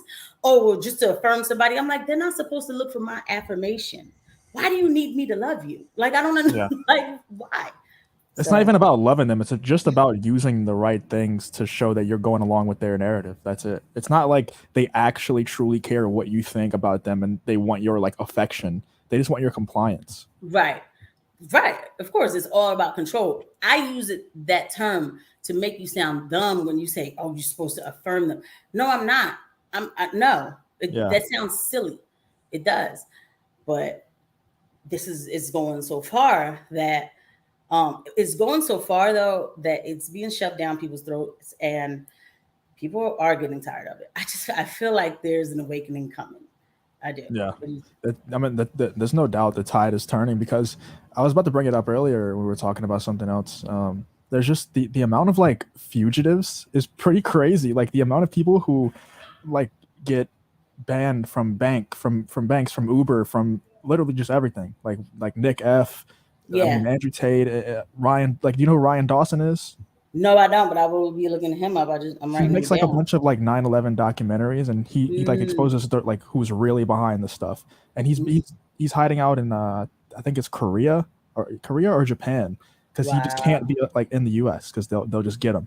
And you think about like Julian Assange and all these people who are just like straight up fugitives, like they just can't come to the U.S. Or, I mean, I'm sure Nick's gonna be like that soon. Like, let's be real, Nick's gonna not be able to live in the U.S. for very much longer. Yeah, isn't that crazy? And what is the kid, like 24 years old, maybe 25? Like it's like y'all, then it makes me feel like, well, what is this person saying that you have to try to remove them from everything? Yeah. What are they saying? Why can't you hear? I mean, there's a common denominator for all of these people. Ryan, well, at least I don't know about Assange, but Ryan Dawson, Nick, Ye, all those people who were banned from everything, it's all because they question the Jays. Yeah, and I know people who are so on my channel. I just straight say like the words, but I know. I always like try to be respectful when I go on other channels. I appreciate you for that. I do. Right? Because so when I had the channel and I had like 67 subscribers, I almost lost this channel. So I've walked on the wild side for so long that I guess I'm just used to being burned. I don't know, but no, I know some very nice Jewish people who. Of course, it's not all of them. Of course, no. When I say very nice, I mean like who actually keep it real about this, because it's that's kind of hard to find too. Yeah. Who say like, yeah, nah, they going too far with this, like, and you know it's just too much. It is too much. Nick Fuente, he can't have a bank account. Yeah. What's going on? And one day I was listening to him, he said that some woman almost ran him off the roof, and he was like, "They're trying to kill me." He might be one of the most naturally funny guys out there, man. He's just so funny. It's like he'll say something like, and he'll say it like tongue in cheek, but he'll still say something like extremely racist, but in such a funny way that you're like, all right, man, like you get a pass. It's all good. Right. Like I enjoy, and a lot of times I enjoy watching his content because he's not sugarcoating it. Sometimes I just don't. I'm tired. I don't feel like hearing things sugarcoated, and I don't have to agree with necessarily every single thing he says, right? Yeah. But I just want somebody to just speak out, you know. Mm-hmm. And especially with like conservative ink. That's what I call him, because that's what what's his name? Crowder calls him. So you can tell they're some of the stuff it's watered down. So sometimes I don't want to. Oh, for sure, dude. I saw a video the other day of, I don't know if you've ever seen it, but it was Jordan Peterson getting asked about the Jews and like what was his thoughts on them. He just danced around the question. He refuses to answer, and it's like, you don't even like, you can just be like, of course, like not all Jewish people are like some evil like overlords of the world. You can just be honest and say that there's a disproportionate amount of them running stuff without like I just don't understand. Like, just answer the question, man. Right. And like, first of all, like, I have to, now I'm going to share this thing that Nick said on his channel, and it was hilarious. And y'all going to have to I'm sorry, it was funny. You know what I mean? It is what it is. But first of all, I like this. I would love the stereotype. Like, even if this is just a stereotype, right? I'd rather that stereotype. So the mainstream Black stereotype is criminals, right? Girls who love abortions, twerking. I'm just like, God, here we go again. These poor Jews getting called rich and powerful. You're so oppressed. I know, like, if I have my pick, like, yes, oh, you're good with money and you're powerful. That's beautiful. Like, right. I think it's great. I'd be like, well, y'all just have to be mad at me. I am good with money. But hold up, let me see. This thing, y'all are gonna have to bear with me, but you know, on this channel, everybody on this channel is chill. Like, let me be right back. I gotta go deal with these dogs really quick. Just 2 minutes. Okay, and then I'll wait because I'm not gonna play it until Justin comes back. And let me go to the chat while Justin is. First of all, chat, thank you for coming through. General Veg, I saw what you said, and let me tell you, I respect everybody's position that they take. I don't want anybody to think that I push my beliefs on people. But if you question my belief, or if you try to go against my, you know, like, I will defend my beliefs. I will defend my values. I will. But I don't walk up to people and be like, well, no, I don't do that. I don't. But it is taken as extreme as soon as a Christian says, I won't do this because of God. Like, not saying you think that, but people think that. And I'm like, that's, to me, is like, first of all, the easiest answer, to be honest. Calling an adult by their preferred pronoun is simply a matter of convenience in a social exchange with the person. If there's a mutual respect, if they don't respect you, then I won't be polite either. Yes. But for me, I can't. And then I know another content creator who he's like, I can't do it regard, and it has nothing to do with that. He just cannot lie and tell the person like, oh yeah, you're a girl, whatever. He's like, I cannot do it. He's like, and I also can't do it because I feel like I'm being compelled to do it. But I understand exactly what you're saying, General Vay. I get it. Like, everybody has their right to say it if they want to. Not say it. That's the whole point, you know.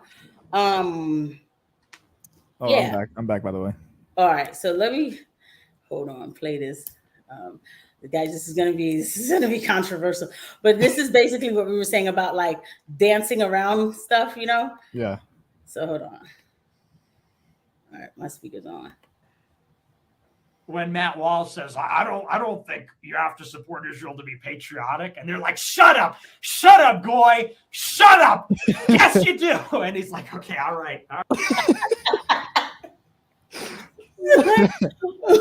When I ran into that, I watched it like 15 times. Like, because he's like, shut up.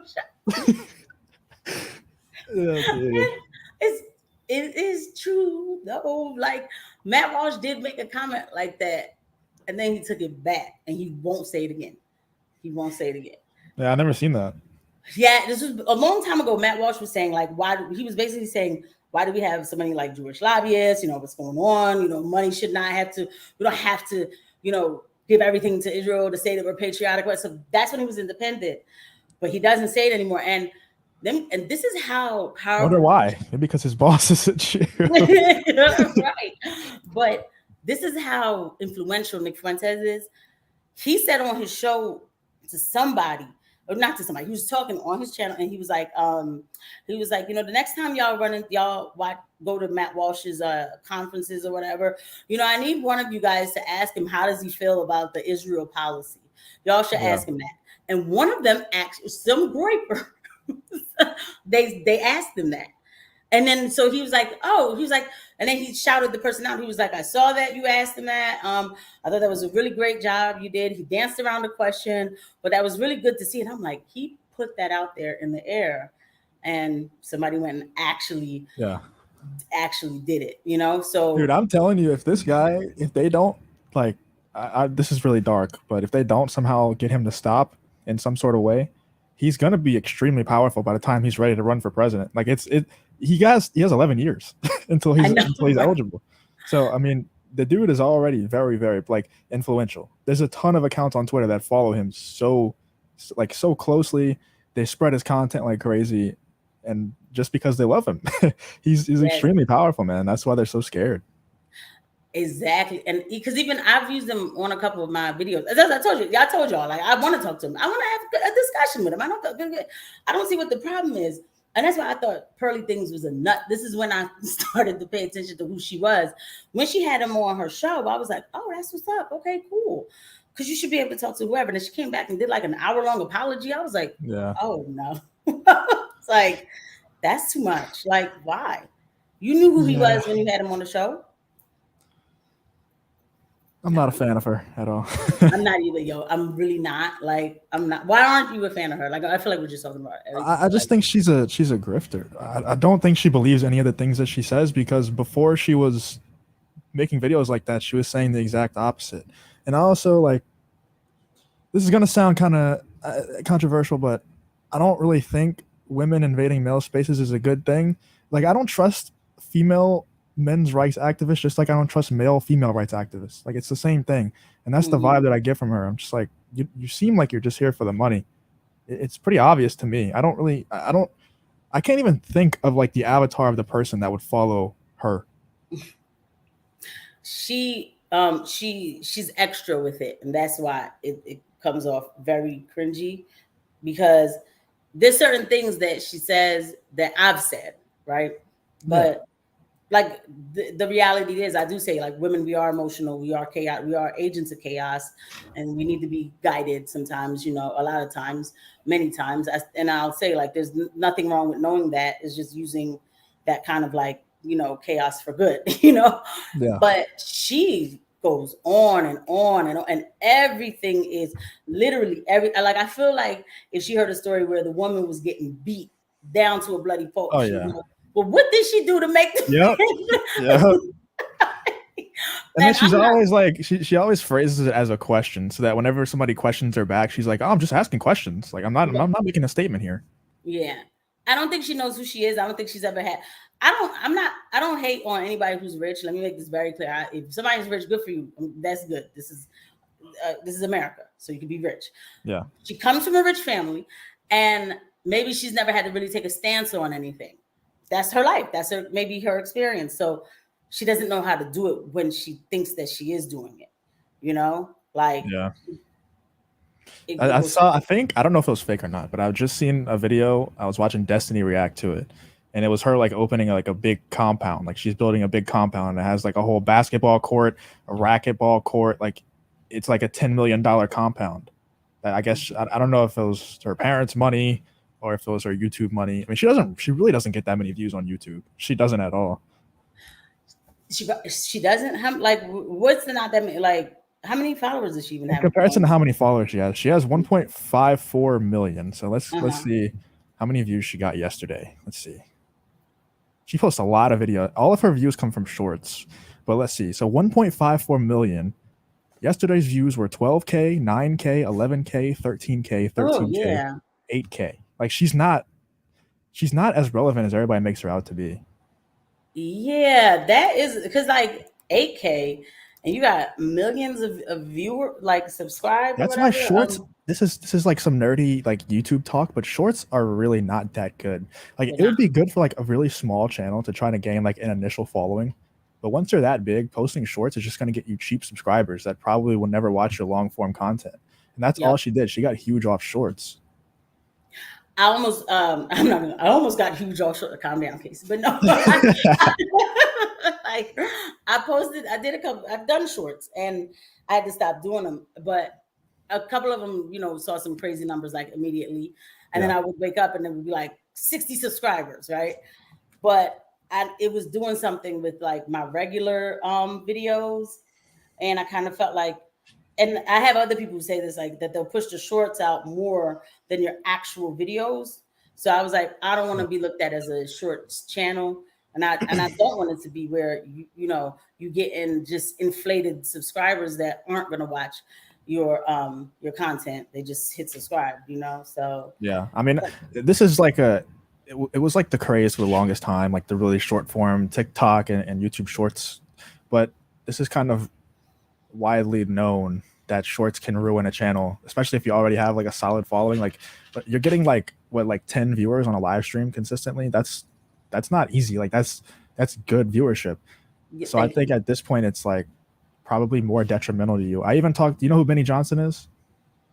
I know that name, but why don't I know who that is? Isn't he like on Twitter? Isn't he on Twitter? Who is he? Yeah, he's pretty big on Twitter. Yeah, he is big on Twitter. Yeah, I know who he is. I know who you're talking about. Yeah, so the guy that runs his channel, I talk to him sometimes, Josiah David Moody. I don't know if you ever heard it, but he used to work for like, but the funny thing is he messaged me after the Sydney Watson stuff because he used to work for Sydney Watson.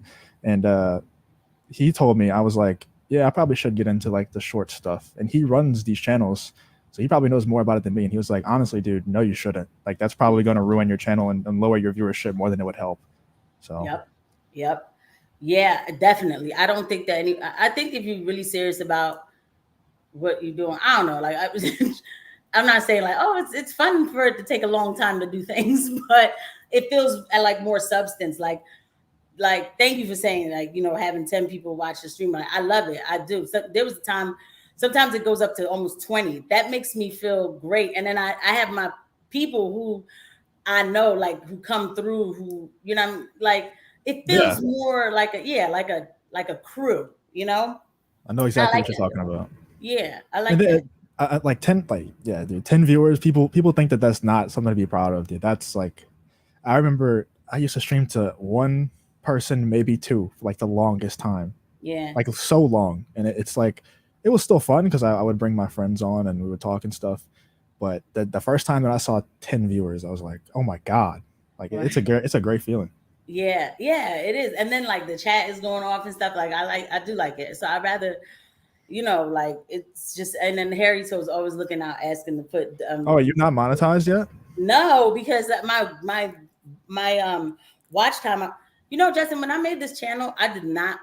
It wasn't to be a YouTuber at all, like at all. And people were saying like, oh, you could probably be a YouTuber. I was like, nah, I'm just putting together some information so that when my friends or people I know try to argue me down about something, I can just be like, yo, just go ahead and watch it. Like that's like, because I was tired of having it, because it was, of course, after 2020.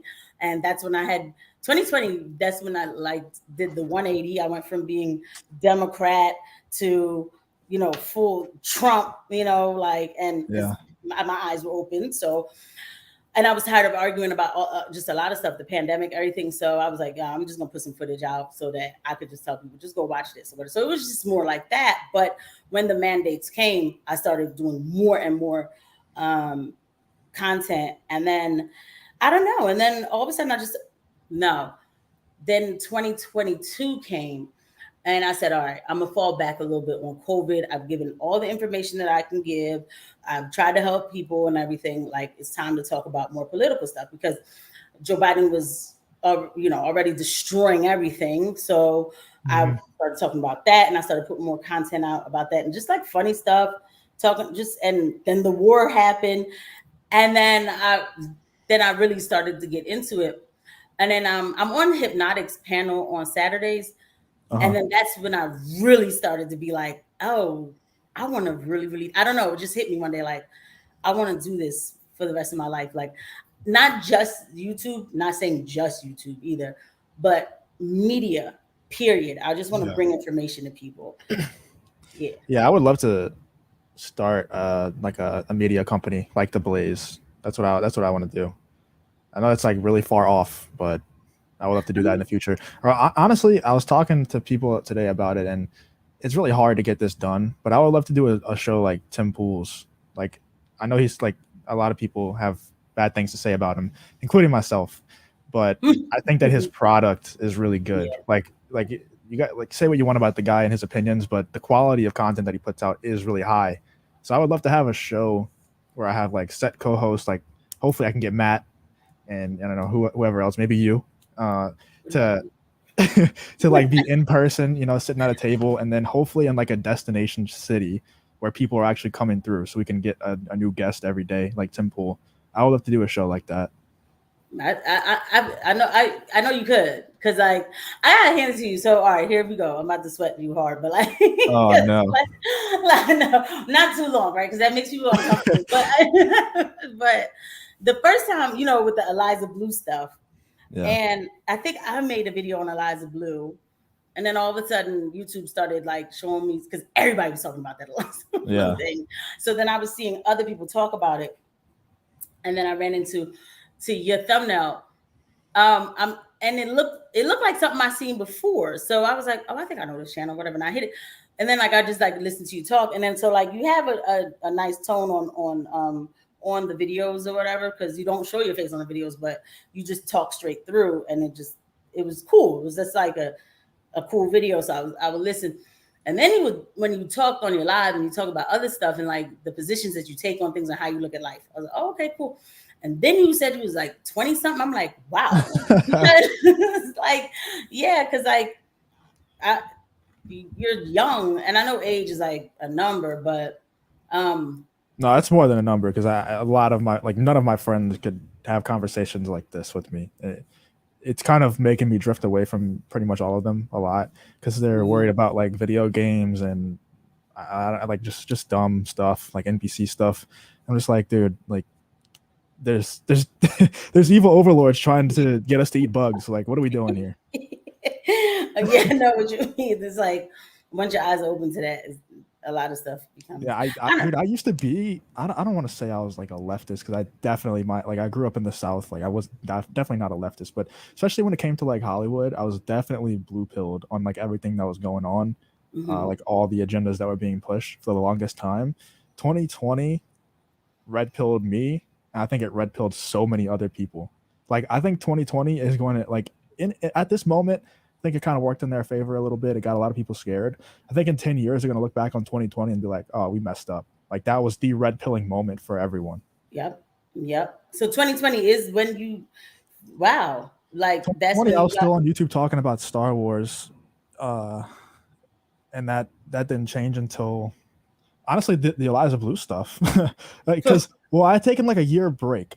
Because I was like, I can't talk about this stuff anymore, dude. I don't care about Star Wars. I don't care about Marvel. It all sucks. There's only so many ways that I can say it sucks. And then Matt just kept talking to me. And he was like, dude, you got to come back. You got to come back. And I was like, you know what? I'll come back, but I am not talking about Star Wars. And he was like, there's this Eliza Blue stuff going on. You can look into this. I was like, you know what? I'll take a look. And I started talking about it, and that's how I got back into it. Transitioned over into like the culture war, just stuff I actually care about, which made everything more fun again. Yeah. That Eliza Blue, and it's funny because I think Eliza Blue situation might have been when I stepped into more of the social aspect of everything going on, because I was always like just talking about like serious stuff, which I mean, I still talk about serious stuff. But that Eliza Blue thing pissed me off so much. I was like, I got to make a video about this. I didn't, and it blew up too. Yeah. I was like, whoa. Like, I was so surprised at how much that situation blew up. It's like such a person that I'm gonna be honest with you, I never really heard of before that happened, and I think most people didn't. Like, looking back on it, I had seen her before, but she wasn't like a household name, right? And it blew up so much because I think it was just the question around the whole situation. Like, first of all, because the quartering did put like a weight behind it, because he had gotten like banned for a second on Twitter because of Eliza Blue in this situation, and it was Brittany Venti first, and so then I'm like, let me see what's going on, and I listened to the story. Now, I had seen Eliza Blue on Twitter when I first got on Twitter. I used to see like her talking about stuff or whatever. I think I might have saw her say something about trafficking survivor or whatever, but then people would say like, oh, she's done all these big deal things, and I'm like, I feel like I would know if this person's. I don't trust people, man. I was saying earlier today. First of all, I really don't trust people, but 2020 really did change me. So I feel like if you're that much of a big pillar in this trafficking situation, I'm gonna know. There's things that I don't talk about that I know. Like I just know information about like singers and rappers and all that. So I'm like, how do I not know who this person is? But whatever. And then everything started to come out about her. And then now I'm looking for her story. I can't find her story. So I'm like, oh, come on. Like, but I wouldn't even have cared about any of that. It wasn't until people started to get banned, and you have people who say, yeah, we stand for freedom of speech, who were like, I don't want nothing to do with it. Yep. I'm like, well, and that's when I got annoyed with Tim Pool, because it made me look at him funny, because I'm like, he's always screaming free speech, but now all of a sudden you can't even just say like, yeah, dag, it's wrong that people are getting banned because of whatever situation. The thing is, he had done that before.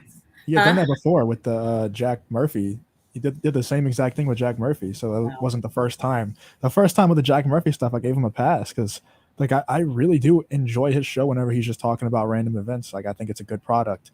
But every once in a while he'll do something like that. I'm just like, come on, dude. Like you're making me not be able to like you.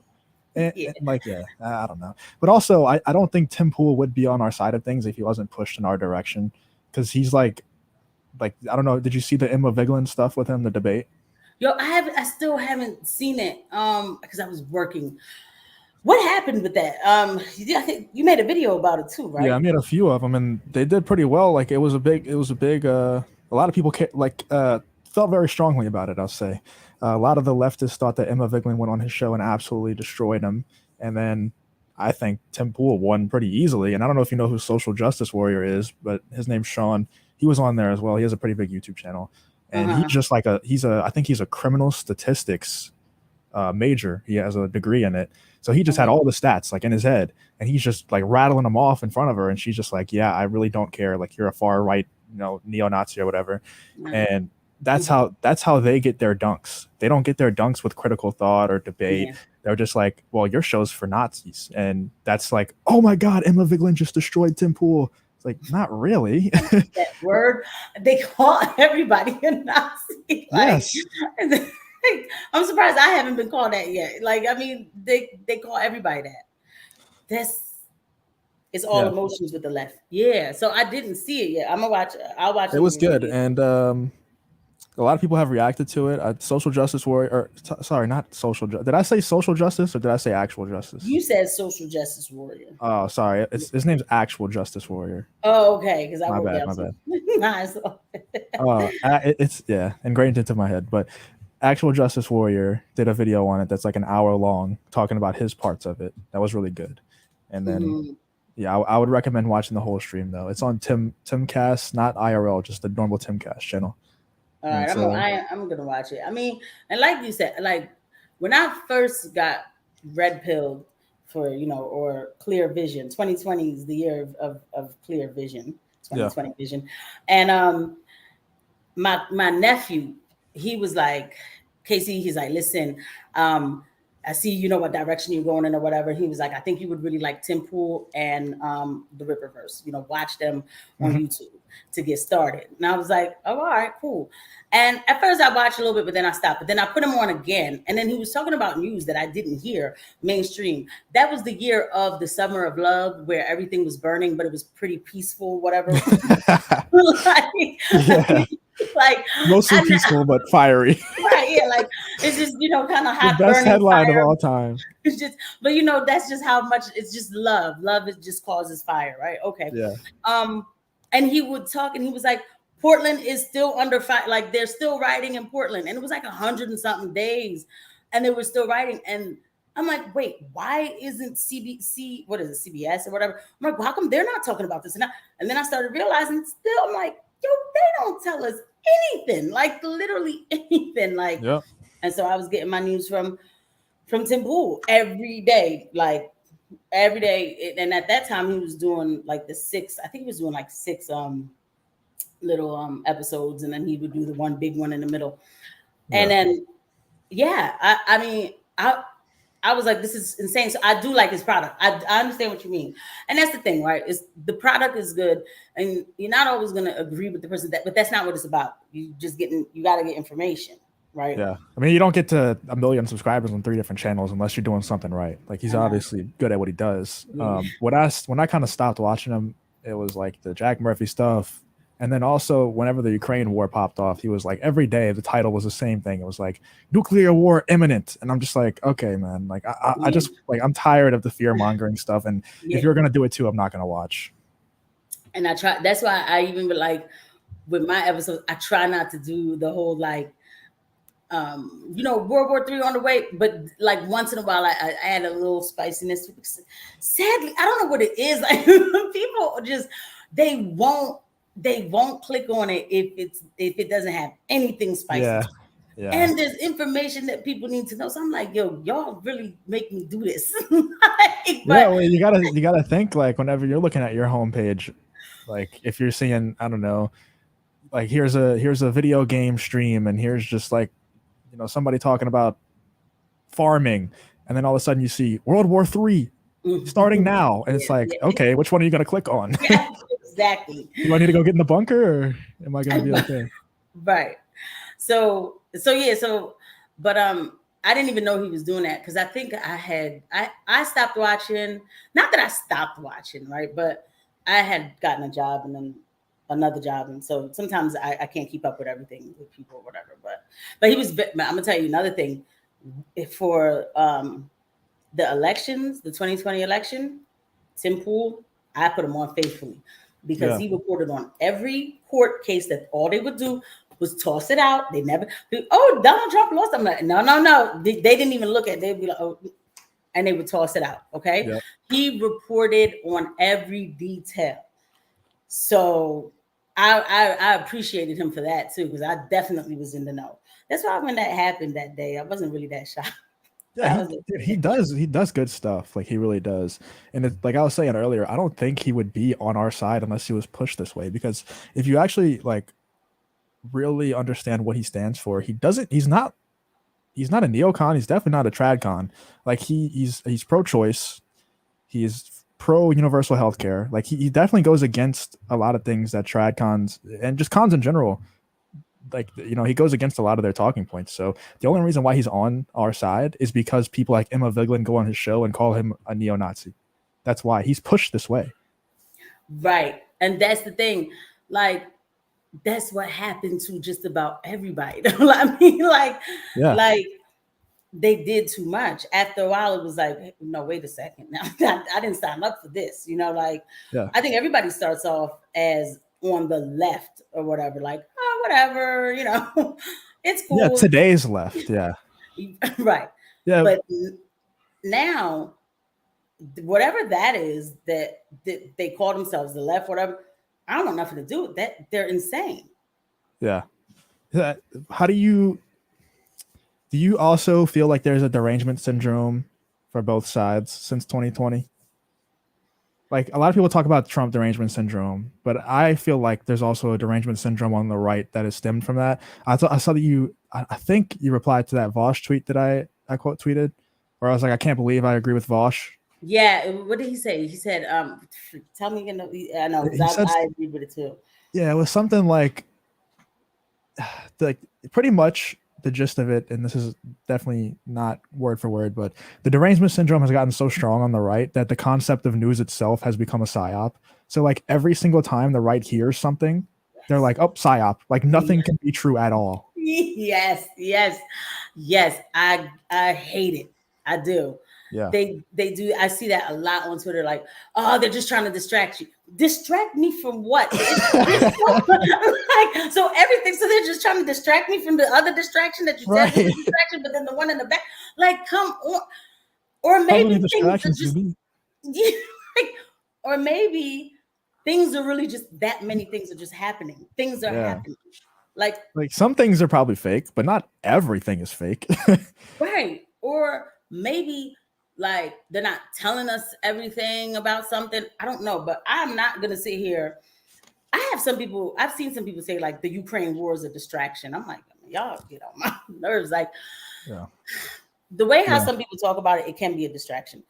Geopolitical affairs are not a distraction. Okay. Like you need diplomacy. I think they definitely can overblow some things and try to fearmonger. But I don't think that's coming from the government. Well, depending on if you think the news stations are just, giving out the talking points that the government wants. I think that's more just for clicks. Like if you think back to the Ohio train derailment thing, and then everybody's like, nobody's reporting on this. And if you go back, everybody reported on it the day it happened. But it got so big because everybody said nobody's talking about this. But I swear, if you go and look, like Fox reported on it, CNN reported on it. It wasn't on the news, but it was on their website because it's not actually that big of a deal when a train derails. The aftermath was what was a big deal. And then everybody after that, everybody was like, oh, train derailments get clicks now. So then everybody started reporting every single train derailment. Everybody's like, oh, look, it's a distraction. Like, no, they just want clicks, man. That's what it comes down to. Yeah. And then I try to be mindful of that too, because also like when one thing happened, so after the train, we shout out to Broken Traditions. What's up, Broken Traditions? Nice to see you. Thank you for coming through. When I after that train derailment, and then I saw about like 7 others after. Now, don't get me wrong. I do believe that our secretary for the Department of Transportation knows nothing. I think that I don't feel safe with him in charge. Okay.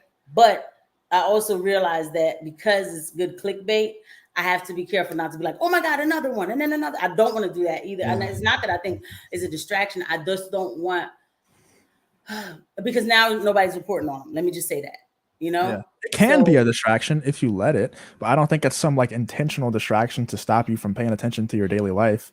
That's why, that's why I watch people like Destiny, and I don't watch really anybody on the right other than like clips from like Matt Walsh and people like that. That's why I watch Destiny and Tim Pool, because it just makes you realize that you truly are in an echo chamber, and if you stay in there too long, you start to become like news itself becomes a psyop. Like news itself becomes a distraction. And then it's so refreshing to go watch somebody like that who has completely opposite political viewpoints from me, but he just points out a lot of things that is just absolutely ridiculous that the right is saying. And I'm like, dude, you have a point. Like you have a point. Here's one that, and so I see what you mean about getting it from all, like going to different sources too. It's good for me geopolitically. I could never just listen to the right-wing position on war, because I would be out here freaked out over China. Sorry, I'm not freaked. Like I'm not. You can't get me to feel like we need to go bomb China. Like, I'm sorry, I don't feel like that, because I get the other side of it, and I see every time they tell us this person is getting aggressive, right? Or they're showing some sort of like movement that they're like getting ready to,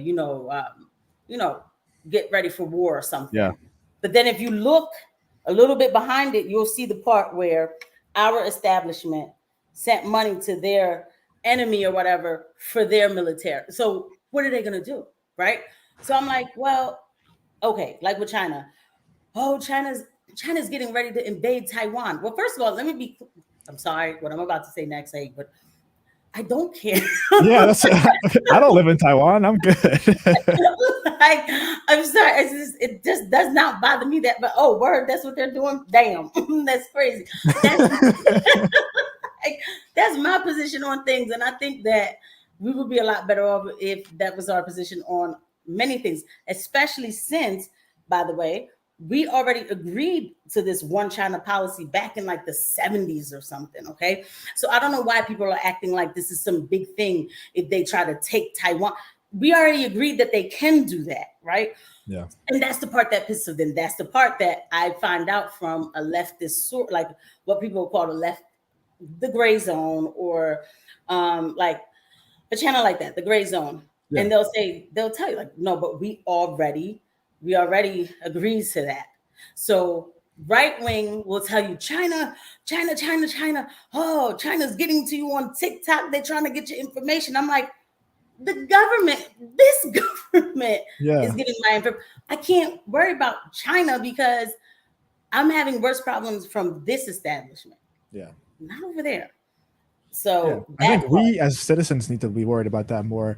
And also as a government, we need to worry about ourselves more than being the world police. Like, it's like we have issues with our own borders. We have like extreme issues with our own borders, and we're worried about China invading Taiwan. There's an invasion happening here. Yes, there you go. Let me pick this dog up. I will be right back, and it'll be the last time. Let me see what else. Jeremy says, why don't we make chips here? But why don't we make chips here, Jeremy? Why don't we? Jeremy, I do think we should nuke Beijing out of spite. No warning, not to just the government. But you always make me laugh. Oh man, Harry Toe, good night. Thank you for coming through always. Thank you. I have fun on this channel with y'all too. Let me see. General Vague says Destiny and Tim Pool are likely the only leftists that I will watch these days. I can't find them. I have ran into some. So I saw Destiny at a speech summit. It was a Mind Summit last year. But the way he was acting, I was like, what's wrong with this guy? Like, he was really disgruntled and annoyed. And so he came across like a know-it-all, and he was just saying things that I just was like, I don't want to listen to anything he has to say. But then I listened to a couple of things he said last week, and I'm like, while I don't agree with most of it, he's necessarily so bad. So I'm gonna give him a world again, because you shouldn't just stay stuck on one echo chamber of the same type of discussion, saying the same thing all the time, because everybody's gonna be patting each other on the back thinking that we're saying the right things. And we're not, we're not. Let me see what we got going on Twitter. I had pulled this girl up, but I don't think I'm gonna bring her back up again. Let me see.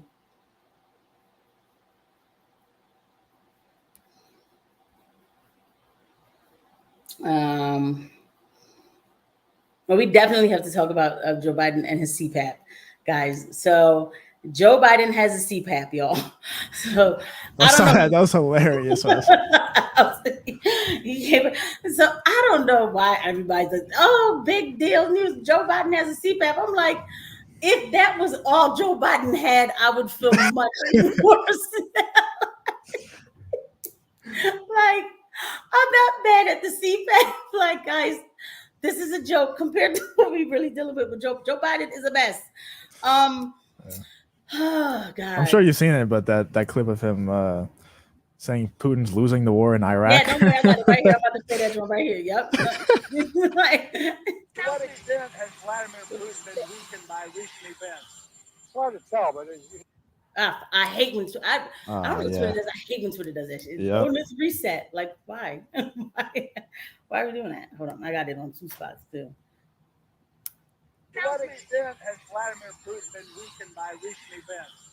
It's hard to tell, but he's clearly losing the war in Iraq. He's losing the war at home, and he has become a bit of a pariah around the world. And it's not just NATO. It's not just the European Union. It's Japan. It's 40 nations. And they just sit there and take that. You know what I mean? I'm not mad at the patient. I'm not. Why should I be mad at him? He's a patient, right? So why should I be mad? I'm mad at the reporters who don't say, like, wait, sir, where's the war? They're probably not even thinking about his response, so they're probably just thinking about whatever question they have to ask next. I don't know how they do that. No, but you know why that's not fair, Justin, how you just said that? With Trump. Oh, true. Yeah, if Trump said that, yeah, they'd be all over him.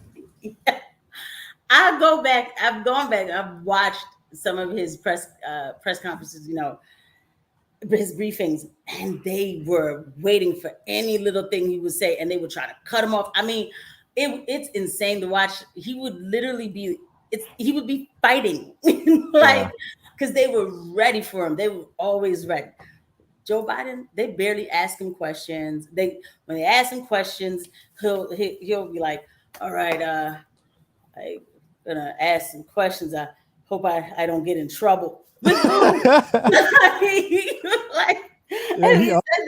single press conference, he says something just retarded. Like, I'm at the point now where I don't want to say I live for it, but I'm like, F it, man. He's gonna mess up again. Do you think he's gonna be a candidate for the next election? Do you think he'll be a candidate? Why not? I mean, they have CGI now. Even if he died, they would still tell us he's. I mean, wouldn't that be the best candidate, right? Then they can Joe do Biden. whatever. Oh, CGI Joe Biden. Yeah, even this Joe Biden, this puppet. You think he's? I don't know who. I guess the CIA and the deep state, right? The CIA and NATO and national security state really run this country, because Joe Biden. Sometimes I think he remembers where he's at, and he kind of puts up a little of a discussion. Yeah. But it's easy to be like, all right, sir, we need you to sign these 7 papers. Oh yeah, the corn pub, and then you just sign it. And you just sign it. That's easy. Come on, that's so easy. It's easy. Definitely, they don't want a Trump. You can't just, even though he did go along with some things, but he also was not a politician. So that's why I don't think he knew everything he was walking into. But it's easier with a Joe Biden. Oh, we just need you to sign this. What about Newsom? So I keep hearing this talk about Newsom, and I remember I told my brother beginning of this year, I was like, I think they're gonna try to run Gavin Newsom. I said, because he looks the part. Because you get these dumb fools, but he's cute. You know who. Women, but he speaks well too, especially in comparison to Biden. He's alive, so yeah. In comparison to Biden, it doesn't take much to be better. True.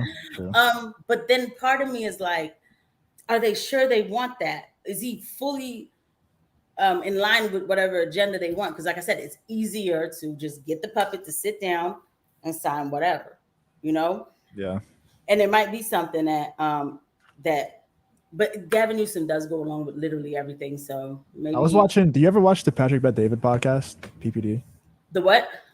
It's PBD podcast. It's Patrick Bet David's. Yeah, Value Entertainment or something, right? Yeah, Value Entertainment. Yeah. Did you see the one with Alex Jones? I haven't seen that one yet. I've been trying to catch up. It's so good. It's one of Alex Jones's best podcasts. They go into the Bohemian Grove and everything, deep into it. But he was talking about the next election, and he was saying some really dark stuff, but he was giving some great reasonings behind it.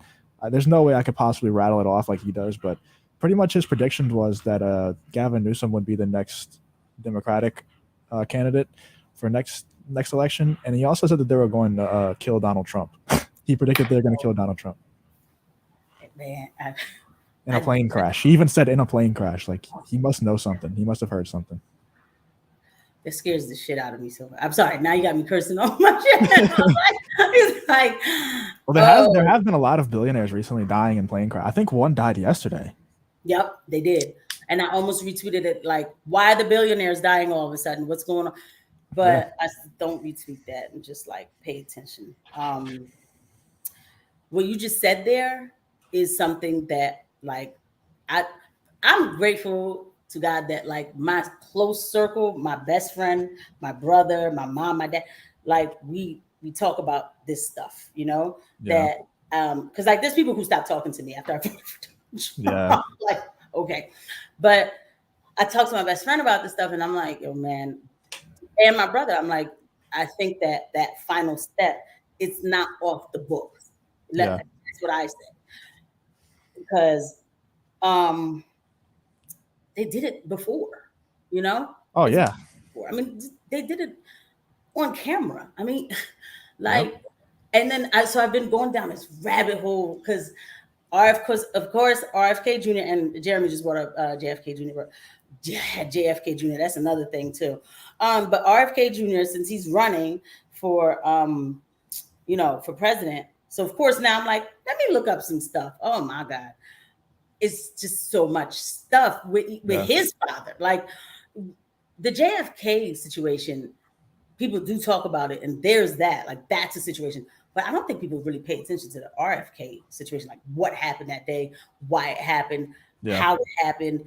But it all goes back to the same thing.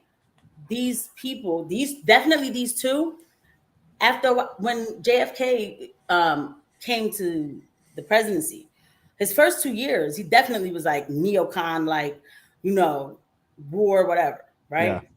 But then I don't know what happened, but he started switching. I think he ran into some paperwork that he didn't mean to run into. Yeah. I don't know. And he was like, no. I mean, and you could hear in his speeches where he said, we need to look at the Soviet Union differently. He sounded totally different from when he first came in. He was like, we can't look at them like they're just enemies just to be enemies. And, we don't want American, basically hegemony to like, be pushed through on other countries with weapons and stuff. He basically was predicting what we're seeing today, right? And it's eerie to watch that. And then to know that like a few months ago, it was in June of 1963 when he did this final speech. They call it the peace speech.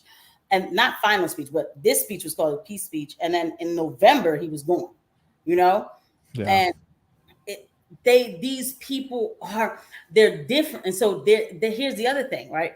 You have a Kennedy presidency. Kennedys weren't poor, they can't be bought off. They probably went along with I'm not trying to make him sound like a savior, and I'm going to get back to Trump. I'm not saying these people are perfect, but I just think that after a while, they're like, wait a second, what are we doing? And there's no amount of money you're going to give this person to be like, all right, I'm going to close my eyes when he comes from money. Yeah. Same thing with Trump. Yeah, there's things that he went along with where he was, it was like, well, maybe he could have did this differently. But then after a while, you hear the audio leak. They wanted him to bomb Iran. He was like, no, right? He doesn't go along with it. And there's no amount of money. What are you going to give Trump? $2 million? What is that? It's a joke. Yeah.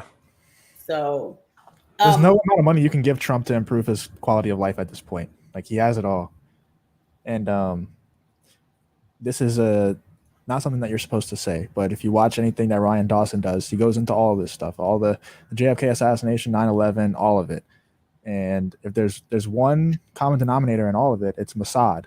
It's the Israeli intelligence community. And even some documentaries that were done about JFK were produced by Mossad members. They only tell you in those documentaries what Mossad would want you to know. And I won't say the word anymore. But I'm telling you, dude, it all goes back to that group of people. All of these 9/11, the JFK, all of it, dude. It all goes back to them. Ryan Dawson does some great stuff. Yeah, it's not very exciting. It's not exciting document. It's 5 hours, and he's a monotone guy, but everything is backed up by all the facts you could possibly want. Everything that he says, he has all the evidence. But I'm the type to put that on and clean the house and soak it all in. You know, like I love stuff like that. Like I like that long content, and I could just take it all in because now I'm asking mad questions, like, because I feel like we're seeing history repeat itself, of course.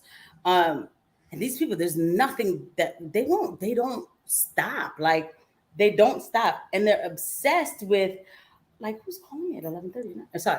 And they're like, and they're obsessed with their agenda. They are obsessed with this agenda. What is the agenda? I don't know the full agenda, but if you get in the way of it,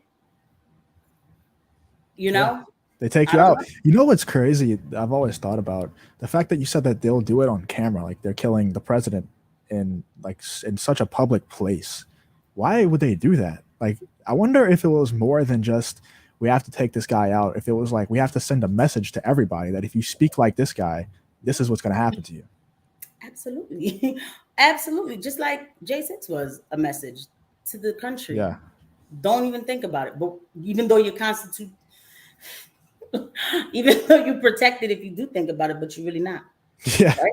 You see what I mean? Like, yeah. And nowadays, it's like it's trickling down to the citizens. Like I said, there's more fugitives than ever before because they're listening on our phones. Like they know what we're talking about, not just on the internet, but offline. They're listening to us. Yep, I know, because I have a family member, but like I speak another language.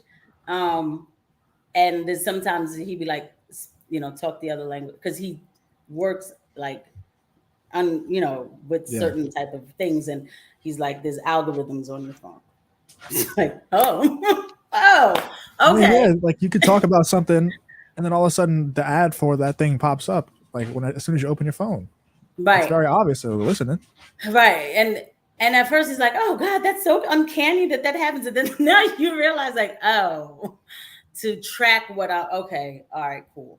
When I noticed that was happening back in the day, I didn't care, but I wasn't talking about certain things. I definitely wasn't talking about things like this. Like in 2017, I wasn't this person, not to say at all. I did talk about vaccines and I saw a little bit of censorship with that. I didn't even know who Alex Jones was in 2017. But I remember they took him off the internet and they said it was because he was a white supremacist. And then I was like, well, I don't know who this white supremacist is, but y'all need to put him back on the internet. Because one thing I knew was the Constitution. I said, that's his freedom of speech. He has a right to say he doesn't like Black people. And I have a right not, but I didn't know who he was. And I was just like, I have a right not to listen to it because they taught me about the Constitution in school back then when they still, used to teach things in school. So I knew what country I lived in. And, it's wild, yo. Like it is really wild. Like it's like we live in a movie, but it's not a movie. It's real life. Like there's more action packed in the real life if you pay attention than any movie for real. Yeah, I'm telling you, watching this JFK RFK stuff, I'm like, wow. Like it's so obvious. And then so then when you look at Trump and even JFK Jr. Now, I don't know if have you ever like heard anything about JFK Jr.? He died in a plane, I think. Yeah. Yeah. And I don't trust that either. And that's literally all I don't know much about it at all. Yeah. And I mean, like but this is just a feeling, but I see how these people operate. And I think he would have ran for president eventually. And I think he would have been like his father. And I think that they needed to take out, okay. I think that they need to take out certain powerful families that don't go along with stuff. That's just my thought. But that was just my thought. So I wonder if RFK knows anything. The current RFK. I wonder if he because I guess if your family members get taken out enough, you probably have like a certain vendetta that you want to run for president. This dog is idiot. That you want to run for president, but something also rubs me wrong about that because, like, does this dude have a death wish? Like, you know what happens to your family when you run for president, man? I know. He says he's being very careful. I think he knows everything. I know he knows it. Matter of fact, they had an older brother, and this was somebody else. The person who put me onto this, which is known obviously, but he's an older man, and he was like, well, Joe Kennedy was killed in a plane crash, like in a plane explosion. Like he was in World War II. I think it was World War II. And they wanted him to be president. It was supposed to be Joe Kennedy that was supposed to be president, the first son. And they wanted him to be president. But he was in a plane with bombs, I guess, going to transport the bombs. Somehow the plane detonated. Like, so, you know, and their father was very influential and they were rich and influential. So it's like, he has to know. I mean, that has to be like dinner discussion, you know, like, yeah, like, how do you not know, you know? Yeah. And that's why his sisters, like, he has some siblings that are like, we don't know what's wrong with him. We disavow. And I'm like, yeah, I bet you do. Like, it's just safer to disavow. But yeah. And I would want to ask him more about that stuff. Like, I mean, he was on Joe Rogan, and man, that was really good. Like, I watched the whole thing, was really good. Yeah. But for me, I would be like, you mind just telling me everything you know about this assassination? I would seriously ask, because I hope he has something like a document written down in case he, like, you know, gets taken out of everything that he knows. I know. I mean, he'll never be president. There's no shot. For one, his voice is just not good. Like, the normies are just gonna be like, "Oh, this guy sounds weird. I'm not gonna vote for him."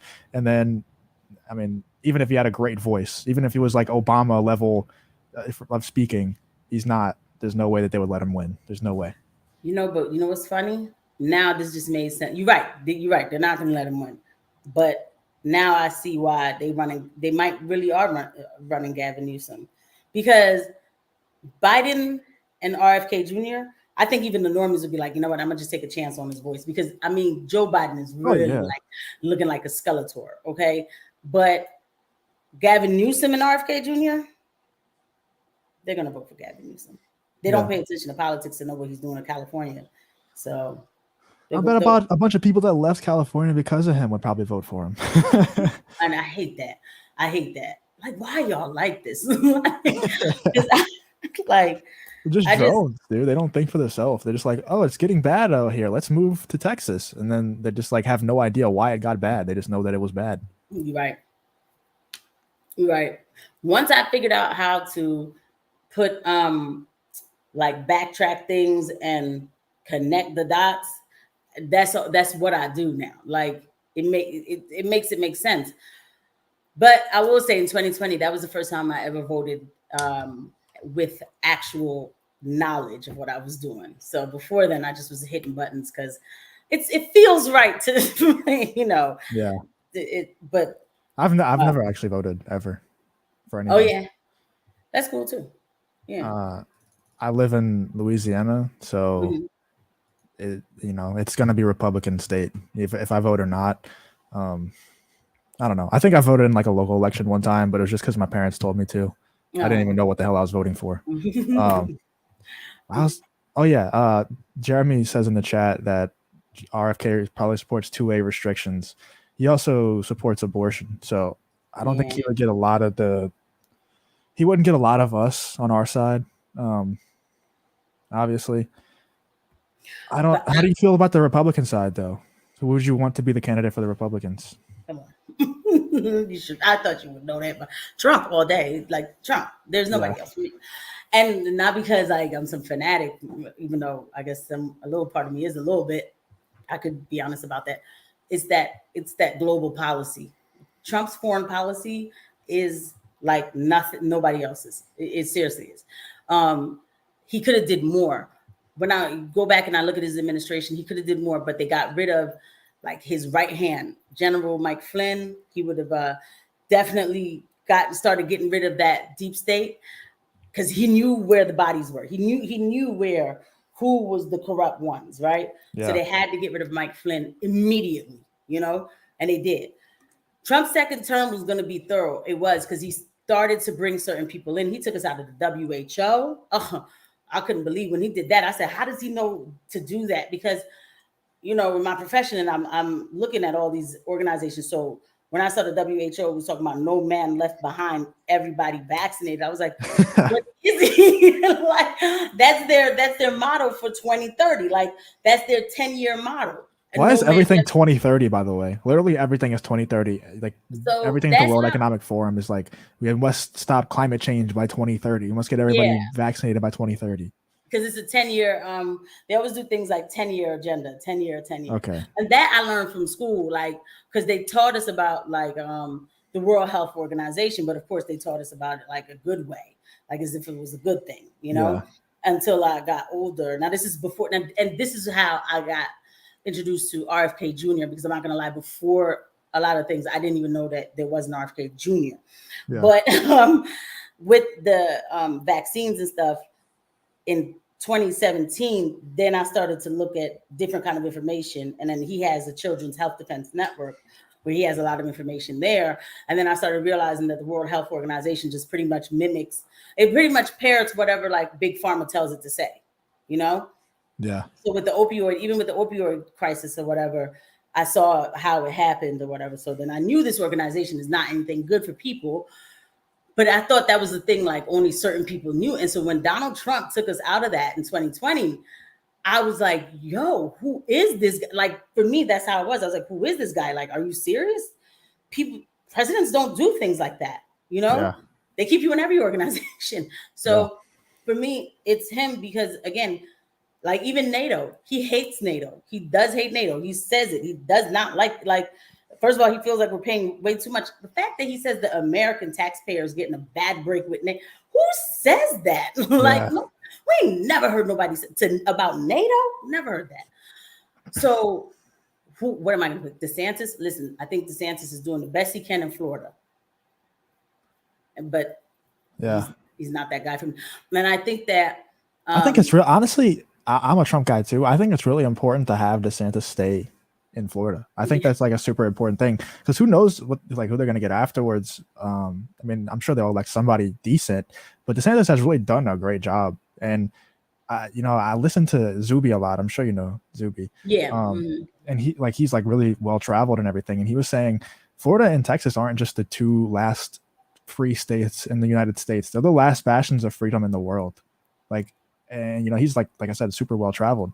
That's a dark thing to think about. So we really need people like DeSantis. Like we need him to stay in Florida. Yes, that's the point. Because I see all these DeSantis like supporters, and that's good. They can support DeSantis. They say because we need him to get rid of the woke agenda in America. And I'm like, this is not a dictatorship. That's not how it works. Yeah, the governors are supposed to do that of your state. Yep. So it doesn't even really. I don't want to say it doesn't matter, but he can't just make a federal law like that. Like it doesn't work like that here. And they know that. So I don't understand. I would imagine that they know that, It seems like, and this might be a really ignorant statement and it might show how young I am, but it seems like the presidents can do a lot more outside of the United States than they can inside the United States. Seems like they make a lot more happen in foreign countries than they do within our borders. Yeah. And that can be a good and bad thing, right? Yeah. Like, I see what you're saying. Like, I think that's the point, though, a little bit. Like, it's supposed to work a way where really Congress is writing the bills and then Senate passes them and then the president says whether they go or don't, right?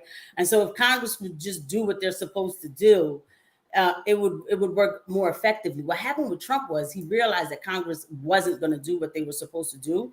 So he wrote a bunch of executive orders, which worked, right? They got the border under control. And the border, when Trump was president, it was way more under control than I think just about anybody else's presidency. We're not going to use like 2020, but like 2019 and 2018, right? And then he got affordable energy. He started drilling at home, but everything was with an executive order. So what happened?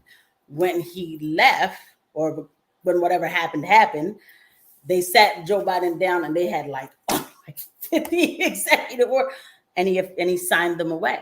So, and just like Jeremy does say, he says, you're correct, Justin. And that doesn't make you sound young because that's on purpose, but it doesn't have to necessarily be a bad thing because like he's supposed to represent our country. Okay, we have global affairs, but I need a president who remembers America first.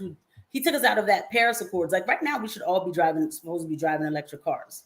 If it wasn't for him, we're 4 years behind on whatever agenda, whatever they had planned for us. Like he got in the way. They were like, whoa, like everybody was shocked. I think even he was shocked, Yeah. So he's so diplomatic. It's perfect because He's peaceful. He'll talk to whoever. He went to Korea. He'll talk to whoever. But he also say, like, don't get silly because I'm beefing up my military. Like, yep.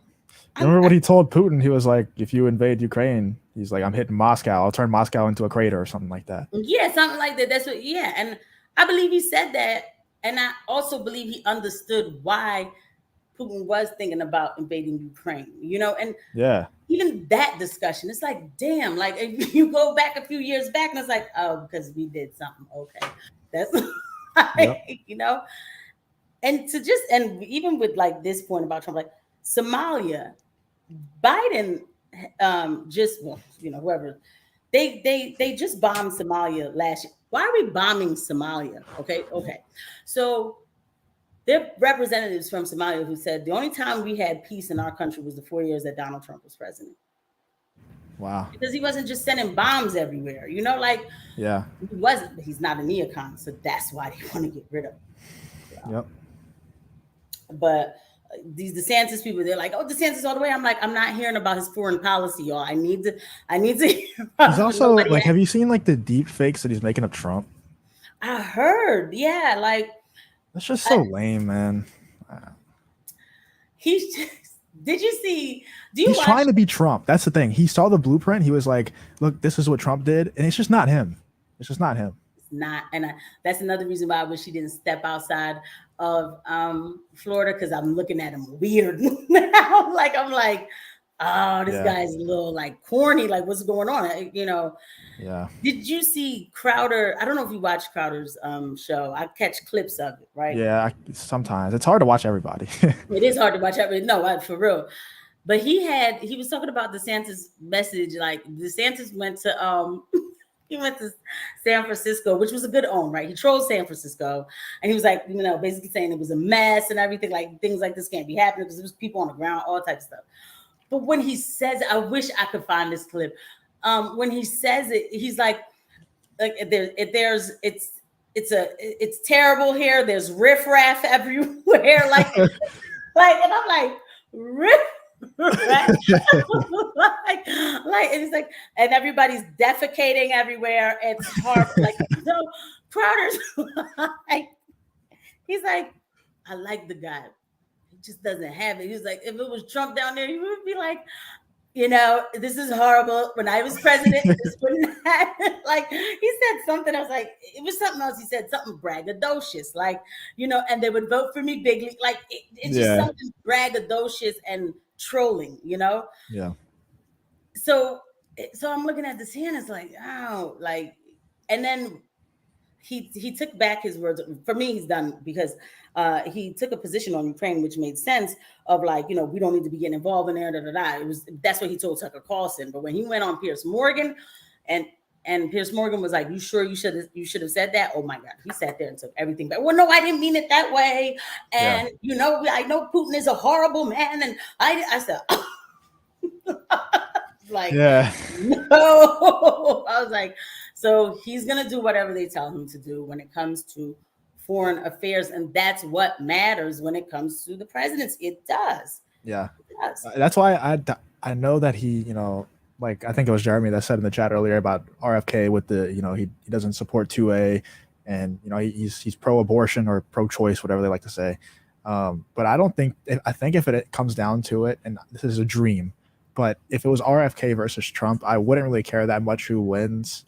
Obviously, I would rather Trump, but I think we'd be okay either way. Like, because, you know, the like you were talking about with the Ukraine stuff, RFK is even saying to get out of Ukraine. And I think that the reason why I would be okay with either one is because neither one of them are pro-establishment. Like, I think that DeSantis is part of the establishment, like you were saying. And I don't know. Like, obviously, I'd rather Trump, but I'd be okay with RFK. It's a dream, though. I said the same thing. I said Democrats would be good to primary the hell out of Joe Biden with RFK. So at least I could feel safe when it comes down to like that. I just want to feel safe again. Like that's all. That's all. And the worst case, and I know that this isn't what the conservatives and the Republicans want. Worst case, the abortion policies stay the same as they are now, and it's up to the states. Like, I don't think RFK would like totally revert, like make it to where it's not up to the states anymore. I think he would. He knows what his audience is. He knows what his voter base is, and it's not the people that want abortion to be legal across the board. You know. Right. But that's the other thing. Well, shout out Hypnotic. What's up, Hypnotic? Came through to the chat. What is up, Hypnotic? Thanks for coming through. Lord. Bobby, thank you for coming through. Thank you. So yeah, but that's the thing. That's the other thing. Like, even to talk about abortion, right? Oh, women are just God damn. There are times in my life, there are times in my life where I'm like, damn, man, get her off the stair. Women went crazy. They reversed Roe versus Wade, and I had people on my Facebook like, women literally went crazy because I knew people personally going crazy about it. Okay, yeah, and I'm like, guys, it's not that serious. It actually gives you more, power. Yeah. Now, if you want your state to kill babies even 7 days outside the womb, you can vote for legislation that does that, which is really sick, right? So I said, what's the problem? And I remember speaking to this woman at my job, and she's like, liberal, like, burn your bras, older woman, And she's like, it's just, it's terrible. They reversed Roe versus Wade. So I sat down with her. I said, you don't want it to stay at the federal level, okay? I said, because she said, we should all be doing the same thing. I said, well, first of all, that's not how this country works. Secondly, I said, if it stays at the federal level, y'all looking at it like, oh, there's always going to be a Democratic leader that's just going to keep it alive. What if you get the most authoritarian, fascist Republican president that says, kill it altogether because it's still at the federal level, right? Yeah. So that's not where you want it. And then she was like, oh, yeah, oh. Everybody come. And I remember being on Facebook like, y'all still can have all the abortions y'all want. Like, why are y'all acting like this? Like, oh, well, what about the women who get raped? What? Again, there we go. The 10 women who get raped. What about the 9-year-old that got raped by her dad? Like, it's always the extreme exception to the rule. Okay. Or people saying, oh, well, women who are pregnant and it's detrimental to their life, they're not going to be able to, no, that's not true. No, like, that's not true. If for some, and really, I've never really heard of a pregnancy really that is going to kill a woman. I don't know. I haven't, but whatever. This medical My mom almost died, actually. My mom almost died, actually, giving birth. Giving birth, that's one thing. No. Let me be clear. Not giving birth, that's a whole nother thing, right? Okay. These women make it seem like the baby inside of them is going to just like carrying the baby. Yes, carrying like 2 weeks. You know what I'm saying? Gotcha. No. I want to make that very clear. I respect that. Giving birth, what happens there is that's quite the experience, and it should not be taken lightly at all. Was that with you? I don't have to go through it. No, that was with one of my younger siblings, but I was too young to even know what was going on. Oh, well, I'm glad everything worked out, Yeah.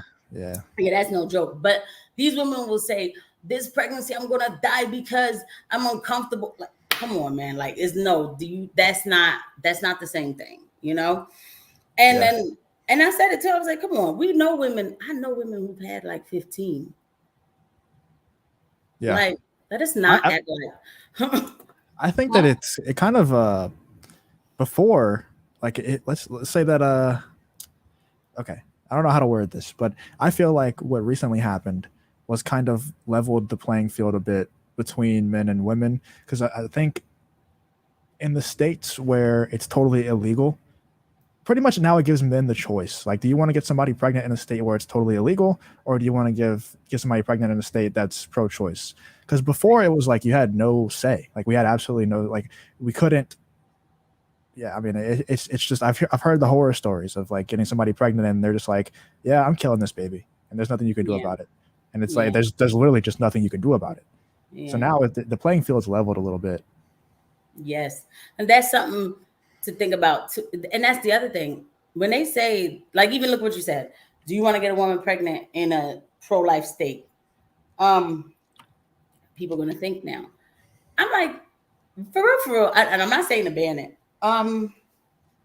If they did, I don't think it would be the most disastrous thing ever, because I know these numbers, the way these numbers are, there are people who have multiples because they know that. I have heard women say, I don't like the way the condom feels. Okay, So yeah, I think sometimes if you take away an option, it's like, well, maybe I should not do this right now. Yeah. So I don't know, but that's just my thought. But I can't impose my thoughts on other people. Abortion is one of those ones that I get people really mad about, because not even like I would never be able to do, like, I personally would never be able to kill a baby like that. I would never be able to tell a girl that I got pregnant to kill, like, it just wouldn't ever happen to me. But then at the same time, I feel like it's one of the only arguments that it's really hard to prove with science, like when a baby is truly conscious. Like, when does a baby become like a true baby? Like, when does a baby have a soul in it? It's kind of impossible to prove with science. It's more like a philosophical and like spiritual. It's either like you're with it or you're against it, and there's no numbers or science that can change your mind. So it's a very frustrating debate to have, where it's like, I'm not arguing this stuff. Personally, I would never do it, and personally, I don't think anybody else should do it either. But there's nothing I could possibly say to change your mind on it. So yeah, I understand what you're saying with that. And to me, it's like the conception is life. And I'm gonna keep it real. It's not even to me. And then, here we go, God. But yes, like for me, I go to the source of creation, and conception is life there, because there's not going to be a scientific answer for everything, right? Yeah. But people want an answer, so it's up to them. But I tell people, I'm like, listen, do your thing. You don't have, it doesn't, whatever, do your thing. I hate women who say, well, it's not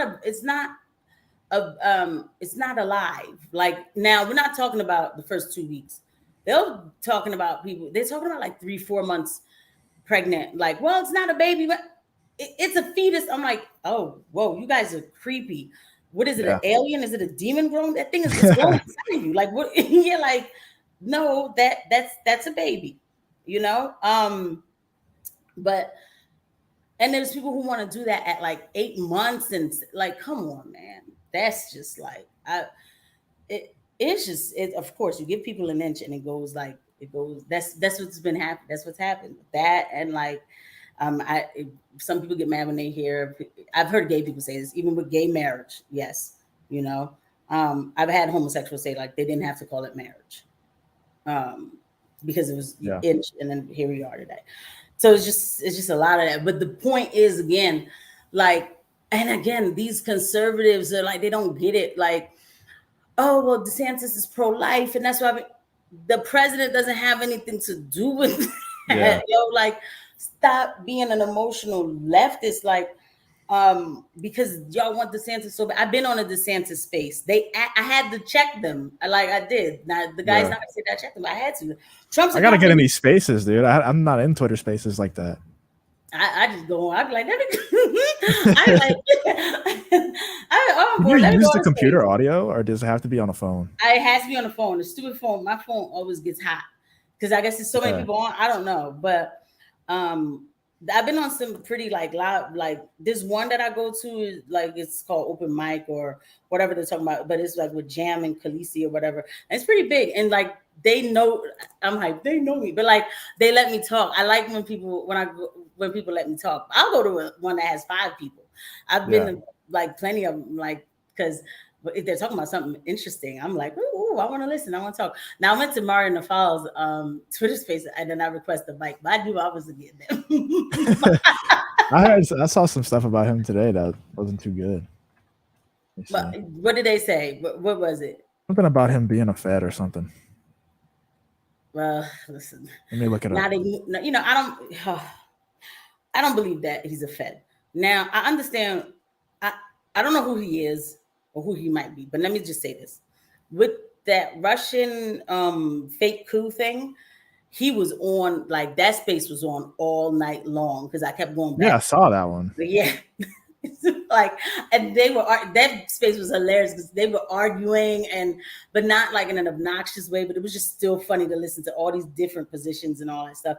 And I had to hand it to him. He's good at managing the space. Like, all right, wait a second, y'all. Like, he's not overbearing. He knows how to manage the space. I have to hand it to him. And I think that people don't like that. And I think there's a little bit of jealousy that goes on with that. And then, because then all of a sudden I saw, oh, well, he sells scams, That was the first story that started to come out about him 2 days after that space. Oh, no, it's not. Okay, let me correct it before somebody clips it. And, it's not that he's a Fed. There's like complaints against him that he was hiding evidence, hiding a cell phone as evidence, and owes somebody $27,000. Maybe he was. Yeah. I mean, and I don't know. It's just allegations, but it's the FBI and SEC that's investigating him. They probably are. Because he holds spaces like this. Probably. There was a lot of people in that space, huh? I know it was a lot. Like I saw people coming in and going out. I saw people who I follow. I saw people who I know. I was like, and I was working overnight that night, so I was up too. So I got to listen to a lot. I mean, he didn't eat all day, and then all of a sudden he's like, guys, I'm just eating real quick. Like it was just, I don't know.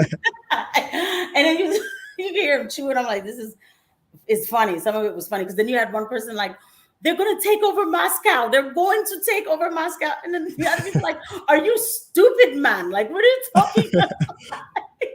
And I'm the only one hitting them. I guess you're supposed to be a certain way. I'm hitting the laughing emoji. I'm the only one hitting emojis hard. I'm like, this is it's hilarious. So I had hit request Mike, and then like 3 hours later, I was still on request. I was like, all right, you're not getting a mic. And then some people were saying, oh well, he sells the mic. Like, I guess if you reach out to him and be like, yo, I'm gonna give you $500 for the mic, and that's a scam. I'm like, if that's what somebody wants to do to promote themselves, maybe it's just promotion. I don't care. I like the space, Yeah. So, but they're gonna, and then Elon Musk gave him a shout out. So then all of a sudden the article started. Yeah, well, of course he's gonna give it. He holds the biggest spaces on Twitter. Elon is trying to bring people into Twitter for journalism and all that. And Twitter is a place for journalism. I get most of my stories through Twitter. Yeah. Yeah, I feel like no matter who I bring up, like if you say that you like anybody, somebody always has an issue with it. So like he's holding some of the biggest spaces on Twitter, so a lot of people know his name. And of course, whenever Elon shouts him out, that's when I start seeing all this stuff where it's like, oh, really? You're shouting this guy out? Like, look what he did over here. Yeah. It's like, yeah, every single person that ever gets a shout out from somebody big, or if I even say with my small channel, I'm like, I actually like this guy. Everybody's in the comments like, oh my God, I can't believe you said you would like this guy. That's why I have to be so careful now. In every video, I'm like, look, I have my problems with Tim Pool. I'll say it every video. I'm like, I have my problems with Tim Pool. I have my problems with Matt Walsh, Candace Owens. And everybody's like, why do you have to say that every time? I'm like, because if I don't say it, you're going to be crying in the comments about why I'm endorsing these people. Right.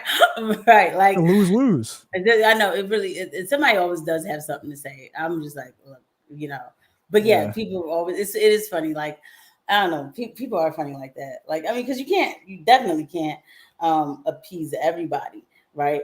But the Mario in the Fall thing is funny. You said that too, because the day after his mega space with that whole thing, somebody held the space up. The real reason of Mario in the Fall. I said, come on, man, y'all holding the space. I'm like, it looks like you couldn't wait 2 weeks to do it, Yeah. So I already don't take it serious. But that's the thing about me. I don't need to know. Like, if you tell me this person's like a child molester or something, then I'm like, oh God, get rid of him, of course. Other than that, like, oh yeah, he's scamming people for $27,000. That has nothing to do with. That's not my money. Is he giving me the information? Right. Like, okay, we're not going to be friends. I'm not going to have dinner with Mario in the Fall. So, that's that's how I feel too. Like they always do that with athletes. They'll like say, oh, he cheated on his wife. I'm like, I don't give a shit. Can he shoot the ball? Can he make a 3-pointer? Like, I don't care. Right. Why do we even need to? It's funny you brought that up, because that's how I felt about Bill Clinton when the whole Monica Lewinsky thing happened. And I was quite young when that happened, but I remember thinking, like, why are they impeaching him? Like, he cheated on his wife. Yeah. Like, what that got to do with us? Yeah. I would. You'd be hard pressed to find a president that didn't cheat on their wife, for sure. I know. Because they said JFK had them rolling. It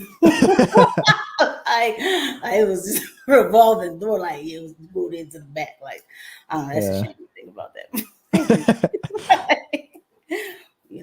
But oh my God. So yeah. So anything else? Like, so yeah. Like, but like I said, yeah, your channel, yeah, you do be cracking me up though. Some stuff you say, some stuff I crack up like loudly.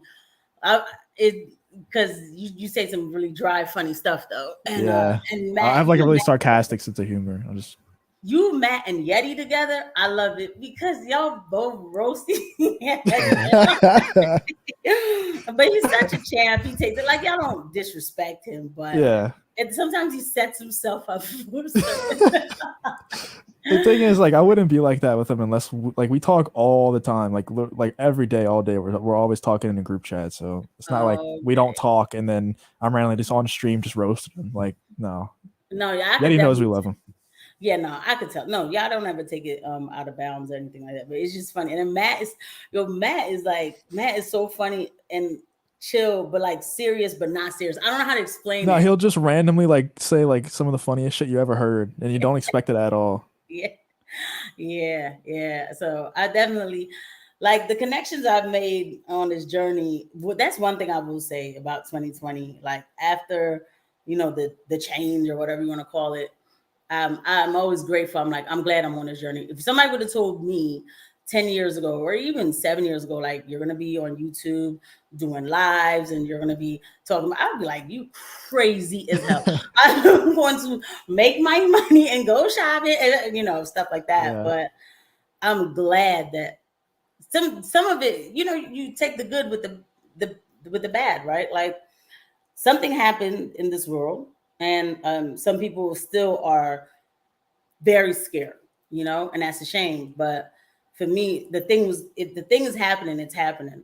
So there is positives that I'm getting out of it. I'm just meeting so many really good, genuine people. So, and like, Yeah. I always thank you for your support too. Like that's good looking out. No, dude, I just like to see, for one, good people, but also like good content creators grow. Like I remember when I found Matt, he was at like 200 subscribers, and I was just like, yeah, this dude has it. Like he's gonna get there. And I just like helping people along, like just boosting people up. I get a lot more joy seeing other people succeed than I do myself. Like when I see Matt have like a 10,000 view video, I'm like, I get a lot happier than whenever I get like 100,000 views. Yeah, and Matt he had one I think that had like 18,000. I was like, go ahead, man. Like, I was like, that's what's up. Like, yeah. And even like, not even, but it's fun. I always tell the story about Hypnotic, and then I'm not going to keep it too long because I am about to end it soon. But when Hypnotic started his channel, I have a huge following on Twitter, no, but I have a nice amount of numbers, right? And so he came through and was like, yo, can you retweet a few of my videos or whatever? So I was like, oh, all right, yeah, cool, whatever, And then I started watching his channel, and then all of a sudden, it's just like he blew up. And he says it took a while. I'm like, no, it took like 2 weeks, and then you blew up. And then one day he's like, hey, you want to be on the panel? And I'm like, oh my God, I'm not worthy. But it's funny because I'm like, it's just funny because now, you looked out or whatever. Not it's just how it happened, but he's cool like that too. So and everybody that I meet along the way. So I'm just grateful for that. And it's just been fun. It's fun. Yeah, I would just say I've gotten snaked a bunch before, and that's why, like with Matt and Yeti, that's why I'm like so loyal to them, and I'll support them like crazy because those are the two guys that I've met close to the beginning, and they've done nothing but help me and like be loyal to me. So like after being in this space for a while and getting snaked so many times, like loyalty is like so important to me. Like not just like receiving it, but also giving it, because it's pretty rare. So I would just be careful because a lot of people will seem genuine and they really are not. I can imagine. Yeah, a lot of the people who I've linked up with, it's really been when I was like not even seeing big numbers or anything. It's not even about numbers. I don't know. It's just like there's this other part of this YouTube, like even like Flaccid or like Zax or something. Like it's people who are chill, Copa Catania, like there's people who are chill. Like so it's been cool. I don't know. It's been cool, and I can't wait to see how far. I don't know. It's been cool. It's really been cool. So I think it's gonna go far. But the only unfortunate thing about YouTube is content can be as good as you want it to be. If it's not packaged correctly, that's why it's not going to get views. So you see people like Hypnotic blow up. It's because his thumbnails are good. His titles are good. He picks the right topics and everything. And yes, it's unfortunate that there's some good content. That's why when I found Matt when he was like 200 subs, I was like, dude, this guy has it. Like, but his, I got to help him with his thumbnails and his titles. And once he fixed that, yeah, he just. I got to fix mine too. I had to upgrade my whole system because it's a big learning curve. It is. It really is. And then, like I said before, when I first started this, I didn't care. I was just like, whatever. I'm just putting out stuff for reference. But yeah, them thumbnails, they do matter. And Matt did make a killer thumbnail the other day. Dude, he's so good at it now. Yeah, you were like next level. I was like, yo, this joint is fire. Yeah. It's funny because I found him and he was like, that was like his biggest weakness. And now he's like showing me how to use AI to make better thumbnails. I'm like, dude, this guy passed me up. Yeah, his thumbnails they've been like they've been fire. They are fire. So I know I have to get on my thumbnails or whatever because I know it's the eye is what catches the eye and all that. There's a lot of psychology behind it too. If you need any help, I can help you out. Just thank you. Let me know. Thank you. Oh yeah, I will pick everybody's brain that I have to. I just need to sit down too and just like get everything. The thing is, all you gotta do is find like 2 or 3 templates that work, and you could steal them. Like steal the templates that I use because I stole them from other people. Like it's not original stuff. There's nothing original anymore. So just steal the ones that I use and have them in the back of your head, and just pick whatever one you think is appropriate. And it's not that hard once you get that down. Right. Yeah. Like sure. I have a friend. His name you probably haven't heard of him because he hasn't been around for a while. But his name is a Black Jedi. From a long, like we used to make Star Wars videos together, and he was with like me, Matt, and Yeti, like it was us 4, and he quit for a while, and he just came back, and he changed his name to Black Conservative Reacts or something like that, and I'm just like, he's like asking for help. I'm just like, dude, just take my thumbnails and talk about choose the topics that I talk about because he thinks pretty much the same way as me. Right. I'm just like, dude, I'm not gonna feel some type of way if I see somebody copy my thumbnails. I copied this shit from somebody else. I don't care. I remember what's his name. He was the quarter was going off about people copying his thumbnails. I was like, oh, come on. Yeah, specifically me. I'm like, dude, I've been making this same thumbnail since 2019. Y'all too. I'm sorry.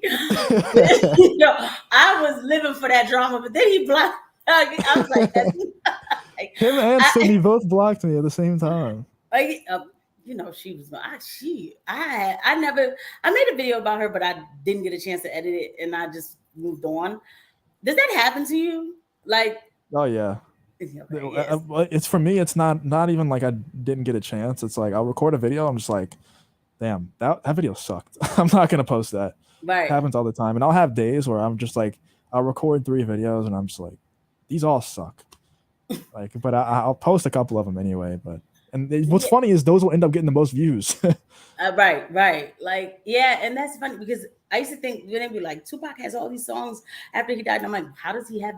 But I get it now. But anyway, but yeah, she definitely was she is so like, oh gosh, she gets on my like you write about these women man space savers who really aren't, like she's definitely one of them. So I'm not sure because she made some comment. I'm not shocked that she did that, but y'all two had me dying because I think I was like at work and I looked, I was like, wait a second, what's going on? Like, I was like, oh shit.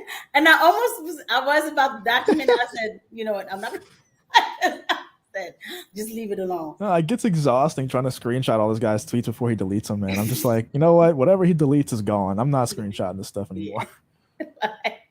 And he was like really worked up. I said, this is he was so mad. He was mad. He was mad. I said, oh my God. And then he was like, all right, this is just sad. I was like, okay, good. I'm glad he stopped because I'm not saying you were like giving him a hard time just to give him a hard time, but he gets emotional. He does get emotional. It's funny though. It is funny. Yeah. For me, like, I don't even mind the guy trying to make money selling his coffee. That's totally fine. When he tries to like get on his high horse and he's talking about how the Daily Wire only cares about money, it's like, come on, man. Like your entire videos are just coffee sales. That's it. Right. Yeah. Some of the stuff he says about the Daily Wire, I do agree with, and I don't know if that's my own biases because I don't know, man. I just like Matt Walsh, honestly. As time goes on, he's like the only one that I can stomach anymore. Yeah. And the problem is those are the people that people know, and they're watering down a lot of very important messages besides Matt Walsh, and that's, I disagree with Matt Walsh on a lot of stuff too, but I just like his approach where he's like, it's my, like, this is my opinion And if you don't like it, then you're like F you, because that's what conservatives have been missing for so long. They've been way too compassionate and understanding. Right. And I agree with a lot of stuff he says because he talks about the kids stuff so much. So that's why I'm like, that's why when I see people give him a hard time on Twitter, I'm like, I'm sorry, you're not going to get me to give Matt Walsh a ridiculously hard time because I feel like he's putting in work behind his words. So, and we need more of that. But there's a lot of watering down of the message. There's another one on YouTube, but nobody talks about. Mark Dice is pretty straight to the point. Yeah, I hear about him all the time, but I haven't really watched him much. Oh, he is right, and he's straightforward. I need to start watching him. You'll have to type his name in because they will never. Yeah, I've noticed that everybody talks about him, but I never get recommended his videos ever. I know you are not going to get recommended his videos. I mean, he just says it. He says everything. He's even said the Jewish thing. That's crazy that he's still on YouTube. Yep, but he doesn't. So on YouTube, he'll say it like he'll be like, "But if you criticize this person, you'll get called anti-Semitic because you can't like." And then like he'll like laugh about it, but then he goes deeper on his Patreon or something, or like on his locals or whatever. But he is straightforward. He's real about everything, and it is what it is, right? People don't have to agree with everything, but I like that raw, real, straight to the point, information or whatever, talking about stuff, Yeah. Well, I am about to get up. Yo, thank you for joining me. This was really fun. I didn't expect this at all. And it's funny because it's always like that. Because I was thinking, like, should I really go live today? And I was like, just go ahead. You might enjoy it. Just do it for like a little bit. So thank you. I really had fun. I did. Yeah, I always love having conversations like this. Yes. Yeah. It really, it made the time go by fast and everything too. So thanks. And thank you to the chat of whoever's still in the chat. I don't know. But thank you to everybody who watched. Just, it was really a good night. That's all I have to say. But you guys, if you don't know who Justin is, don't act like I'm famous. Don't do that. What'd you say? Don't act like I'm famous. No, but most of my people, I think I've gotten from you and Really? Hypnotic, and I have like a mix. My crowd, my chat squad, they're like from Hypnotic space, which is pop culture, and your space too. Yeah. And Matt, we kind of share like the hardcore people who will like be on the chat. We share them. I got it from you guys, from all the men. So that's I wish I still cared about pop culture. I really do. I'm not gonna. I said I wish I still cared about like pop culture, like movies and TV. I wish I cared. I can't make myself care anymore. Like, because you already. I mean, I don't blame. Isn't it terrible? I don't blame you because I used to be such a movie person that I had like an Instagram movie like critic page or whatever. Yeah. And I would just go see movies and write like reviews on them and all. Like it was a little small thing, something fun. That's how much I love to watch movies. I would see anything. I don't even care anymore now. I went to film school. I used to like my favorite movie. One of my favorite movies for a long time, whatever year it came out in, A Marriage Story with Adam Driver and Scarlett Johansson. I heard about that movie. I never saw it. It was one of my favorite movies, and it's like such a film school person movie. And I used to be the same way where I would just watch everything because I was just obsessed with film. I was obsessed with camera angles and lighting and stuff like that. And now I'm just like, I'm not watching it. Like I'll watch Oppenheimer, but I'm probably not going to go to the movies to see it. I'm gonna be honest. I'll wait for it to come out on streaming. I had a feeling too because you were talking to who was it? You were talking. I think you were talking to Matt, Probably. and you were making some sort of comment about something in an angle or something. I don't know. And I was like, that's not a normie comment. Like that's it's a little advanced. That's what I wanted to do YouTube. And I wanted to be like Star Wars Theory, ironically enough. And me and him had beef similar to the Quartering, but I wanted to like take his same path and like translate YouTube over to like making films. That was my original goal. Okay. And I actually wanted to work in Hollywood, and then 2020 made that totally impossible because not getting the shot. You can't be in Hollywood without that. So I was like, well, that dream's gone. Well, you got different dreams you're making happen. Yeah, like with a lot of us, a lot of things change. But I could tell, and that's why you really can't stand it. And now I see why you can't stand it, because you're like, why y'all even watch this? Like, why do you? And I'm like, well, maybe they just want to watch. But I see what you're saying. Like, because it's extremely low effort. Like nobody cares about the art behind it anymore. Like especially with the big studios, like with Marvel and Star Wars, there's no there's no art behind it anymore. Nobody cares. Like that's why I love Christopher Nolan still, and that's why I hope Oppenheimer is successful, because he really cares about like the film. And no big studio is going to tell Christopher Nolan what to do. Like he can have like big money behind them, but if they try to tell him, hey, you gotta insert this trans person here, he's like, no, that character is supposed to be just normal straight, and and they're like, no, you're not getting this money unless you do this. He's like, okay, well, see ya. Like nobody's gonna tell Christopher Nolan, nobody's gonna tell James Cameron what to do. So I'll still watch those two. But when it comes to Marvel, Star Wars, big studios, I'm done. Like you were talking about Transformers earlier. I'm not watching that, man. I can't. I know. Yeah, because it is insane. Your dog, like, it's like, dag. When I noticed something was wrong was what was it? Not The Last Jedi. It was like the Rise of Skywalker. I don't know. Yeah, Maybe it was Rise The of Last Skywalker. Jedi. And they had this girl was just doing all this stuff, and she was healing things, and I'm like, Jedi. And I remember saying to my nephew, like, what is going on? He was like, yeah, it's Jedi Jesus now because she's a woman. So, and I'm like, Mikkel, are you serious? And then they had this scene at the end where these two women just kissed for no reason. I said, yeah. What? And then I was like, I was like, oh, okay. So they killed it for me too, but I understand for you. It's funny, like, they cut that part out in China. They didn't have that woman kissing scene. But it looked like they added that part in here, like it just came out of nowhere. I was like, whoa, it was so forced. Yeah, and I was like, what?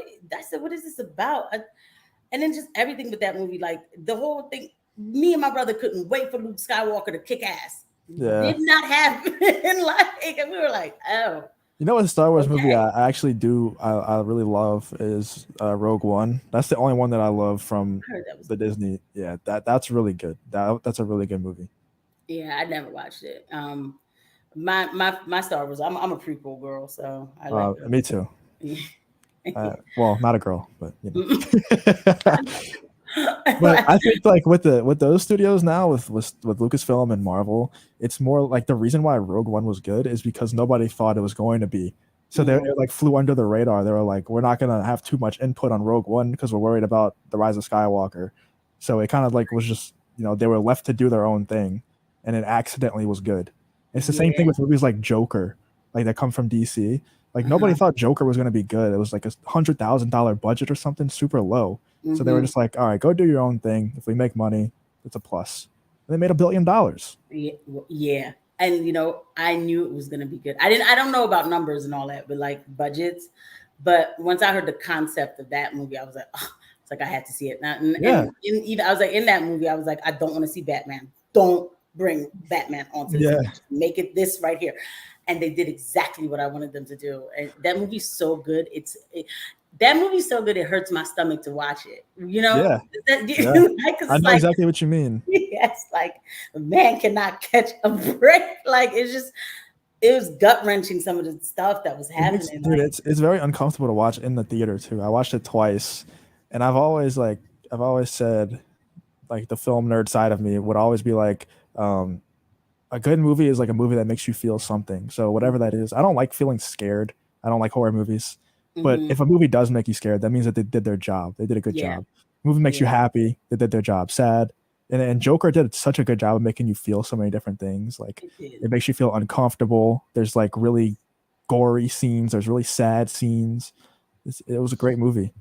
Yes, it really was. Like, I'm about to call him Joaquin. He of course he killed it. I mean, you could tell. Have you seen his Oscar speech, whatever that he won from that? Yo, what did he? I did, but didn't he like come at everybody or something? Like what? It was like a schizophrenic. Like he started talking about like farms, like certain farming methods, or like the way that they kill animals on farms or something. Like, come on, dude, just take your reward and go sit down. I think he can't handle like the attention, because I remember because around the movie, of course, they're gonna they're gonna interview people like, oh, what do you like to do? What do you like to eat? You know, whatever. And then he's like, he was like, I mean, God, like you guys are asking me these questions, like, who cares? You know, what am I like to walk in the beat? Like, come on, like, what am I talking? I was like, he's a good actor because he doesn't like the attention. I don't know. I think that people who are good in their craft are like crazy or something, like geniuses who are like have a problem. I don't know how to explain it, if it makes any sense. I know what you mean. That's definitely Joaquin Phoenix. Those people who can like transform their whole body for every role, they have something wrong with their head. Or even like, all right, now we step this, like Christian Bale. I remember, what was that movie that he did? I don't know if you might have been, you definitely younger than me. It was Terminator, right? And there's this audio that leaked, but maybe you heard it later on in life, but where he's like going off on the lighting director. Or whoever yeah. You know, like, first, it is the most hilarious thing to be. It's like, you keep doing this, man. You keep walking through the thing. And they tried to give him such a hard time, but of all people, Whoopi Goldberg, before she was so, you know, woke, and today she would have said it was white supremacy, but now, but back then she was like, I'm not mad at him for getting mad. He's like, y'all don't understand, when you need to get into this character, you can't, you know what I mean? Like you're trying to embody this, like this is a whole method, you know, like, so she was like, I'm not mad at him for how he acted, because they try to brand him as like unhinged and everything. Yeah. I think he's a great actor. I mean, I miss great actors. Like I don't know. I just, anyway, like there's no actors don't sell anymore like they used to. Like if you had, like back in the day, if you had like Tom Cruise was your star, like a lot of people are gonna go see the movie for Tom Cruise, and like big actors like that. That doesn't really happen anymore. Like you're not gonna go see a movie for Tom Cruise anymore. Even though that new Mission Impossible, it do look good, and I've never seen any of them. But yeah, I know what you mean. It's not just for what's up? Words came back. Yeah, people don't go see movies for the person anymore. I'm trying to think, when was the last time I used to do that for Leonardo DiCaprio. Oh my God, I wasn't like a fan girl. I just really thought he was a really great actor. I'm there too, where I think that he's a good actor, and I also don't think he would choose a bad project. Like I think mostly what he chooses is probably going to be pretty good. But I think like back in the day, like people like The Rock, you could say that there was like a guaranteed amount of money that a movie would make simply because The Rock was in it, and that just doesn't happen anymore. Like there's no guarantees anymore. You can have a star-studded cast like every Marvel movie does, and still lose money like every Marvel movie does. Right. They putting out so much, but for real, for after Endgame, I was like, what are they doing? What do you mean more movies? I was like, leave it alone. Like, just leave it alone. But people just can't. And then they put out garbage, superficial, like sugary product that has no type of substance to it whatsoever. But here's the other thing too. These new kids, like these new 17-year-olds and like 16-year-olds, they're definitely not like how I was when I was 16 and 17, like hype about reality stars, not, like just like hype about certain things, right? Glamorous life.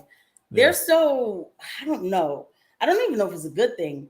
Like, okay, like when Kylie Jenner shows off all her bags, they're like, oh, rich people oppress the poor, so we don't like it. So they don't like, there's no star reaction. Like that's gone with these new kids. Like they don't care.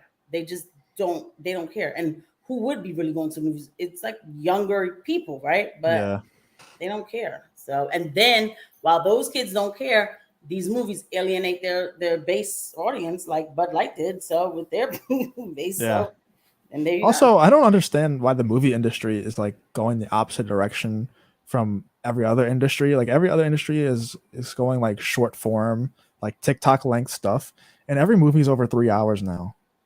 Like, of course, they're not going to go watch that when they can just go watch TikToks all day. Yeah, we've made an instant society too. That's the other thing. Everything is more instant. So yeah, they're not going to watch a 3-hour movie. Yeah. I don't even want to watch a 3-hour movie. I still will watch a 3-hour. I love my favorite movie, and this is my best friends knows. Like this is like, oh, sell out. Gone with the Wind is my probably number 2 favorite. Rocky 4 is my number 1 favorite. Yeah. That was back when 3-hour movies were worth the watch, though. Like nowadays, I'm like, I don't really want to invest 3 hours in this propaganda. No, not this one. Yeah, Not Well, I think Oppenheimer is going to be over 3 hours, and I'll but I watch feel that. like that might be good. That's different. Like you No, said, that's going to be good. Yeah. Because even do you ever seen look, it's really turning something, but what is that freaking movie? The one with the dreams, Christopher Nolan with the freaking Inception. Yes. That's another one. Like I broke the DVD. But it's one, yeah, like I told my best friend, I was like, when you put it on, make sure everybody's out of the room, turn your phone on. Like you can't be distracted, but it's such a good movie with it. Have you seen The Prestige? No, I never did. Oh, please watch it. All right, and tell me after you watch it. I used to like Interstellar and Inception are two of my favorite movies ever. Mm-hmm. Christopher Nolan made The Prestige too, and The Prestige is #1 for me. Like that's my favorite movie ever. Right. Like it's unreal. I think it's Christian. I'm pretty sure it's Christian Bale is the star of that one too, and Tom Hardy's in it. Of course. Okay.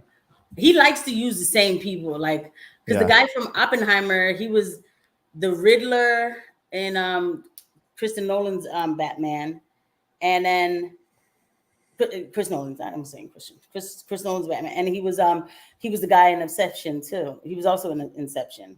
I forgot the guy's name. Can't think of it either. Yeah, but he likes using that guy's a good actor too, and he's one that I hope Word of Paradise. He said Hugh Jackman is actually him, not Tom Hardy. I don't think.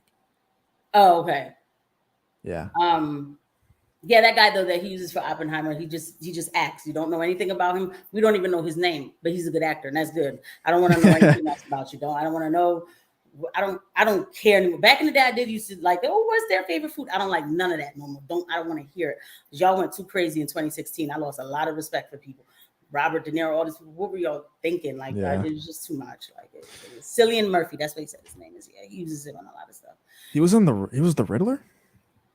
And Chris Nolan's Batman. Is it the Riddler? Not the Riddler. Is it? No, Scarecrow. Scarecrow. Thank you. He was Scarecrow. Oh, okay. So, it's the Dark Knight series with Christian Bale. Yeah. So he was Scarecrow. Batman Begins was not that good. It was like but he fixed every issue. In the Dark Knight, he fixed like the setting. That movie was perfect for me. Now, you know I'm not a Batman fan, so. Oh really? No, I like the movie. I like the Dark Knight. I like the Dark Knight, but just because of Christopher Nolan. I don't like the character of Batman. I love the character of Batman, but I think for the reason why you don't like the character of Batman because he said that he doesn't have superpowers or something. He's just a rich man, and I'm like, yes, it's an inspiration that we all can be changed. You know, it is really hypocritical because I really like Iron Man, but I think it's more because Robert Downey Jr. does a good job than he does do the character. He does. Yeah, I'm definitely a Batman girl though. Like ever since I was a little girl. I have an older brother, so I gravitated to a lot of this stuff. So. Yeah, I was never exposed to comic books or anything like that, so I think that's why. Are you the older brother? I'm all in your personal life. I'm the oldest child. Oh, okay, yeah. Only because I had an older brother, I was exposed to comics, GI Joes, Transformers. Because I used to go and play with his toys and stuff. Yeah. And like, today they would have sent me somewhere and gave me pills, but I was exposed to Star Wars early and then just fell in love. It was just How all did Star you Wars. get exposed to that without an older person? Or your parents? I'll never forget. Like I still remember the first time I ever watched Star Wars. I was just at my grandparents' house and my parents were there too. And I was like super bored. And my dad just went in the back and he was like, "Here, sit down and watch this." And he just turned on TNT, and that's when I think they still do it. They play Star Wars all the time. And it was The Phantom Menace. It was episode 1. Yeah. From then on, I was obsessed. Okay, because I'm like, to the original Star Wars? Okay, yeah. The original Star Wars, I saw that when I was like 5. I don't remember everything about it. It's funny? I remember I watched episode 1, 2, and 3, or 1 and 2, actually, because 3 wasn't out yet at that time. Mm-hmm. And I just thought that was it. Like, I didn't know there was more Star Wars. I remember finding out that there was episode 4, because I was like, okay, episode 3 is not out yet. So there can't be episode 4. Like, they didn't even register in my head because of how weird the numbering is. And then I saw it like on TV. It was like episode 4. I was like, hold on. I was so excited when I found out there was already 4, 5, and 6 out. Yeah, like for me, I forgot you younger. So when you like they put on Star Wars for you, I'm like, oh, he was that excited of the original one. But yeah, they put the Phantom Menace. That was the first movie I ever seen in the movies was Phantom Menace, and I loved it. I still love it. Like the music, the fight scenes, everything. Oh yeah, it's underrated. I hate Jar Jar Binks. I really do. But other than that, it's good. One of the first movies I ever remember watching was Episode 3. Revenge of the Sith. Yeah. That in the theaters. The first movie I ever remember. Yeah. What's his name? Hayden. What's his name? Christian Hayden. Hayden Christensen. I do that all the time. As I'm saying it, I'm like, don't mess up. You're not gonna mess up. All the time. Yes, Hayden Christensen. Yes, I loved his Anakin. Like so good. Yeah. Yeah, just the way he moved, everything, his face, everything, like everything about that movie was good. And then of course me and my brother, broomsticks and even as older people, anyway, it is really good. It is. Good.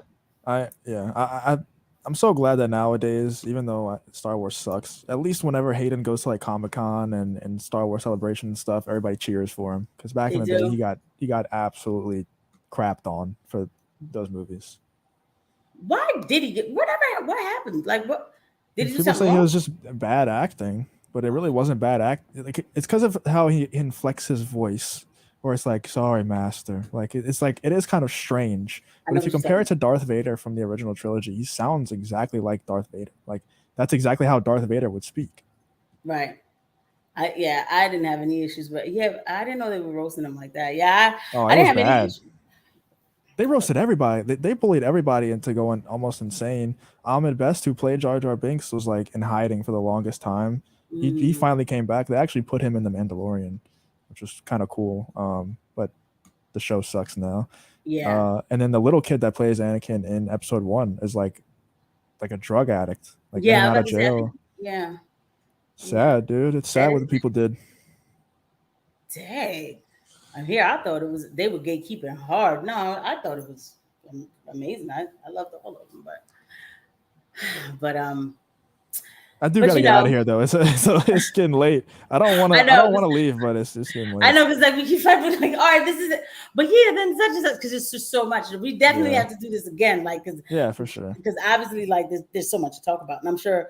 Even if we did this 48 hours later, there would be like another 100 things that probably happened. Yeah, no doubt. So we'll always have something. Like I said, General Vague was still on.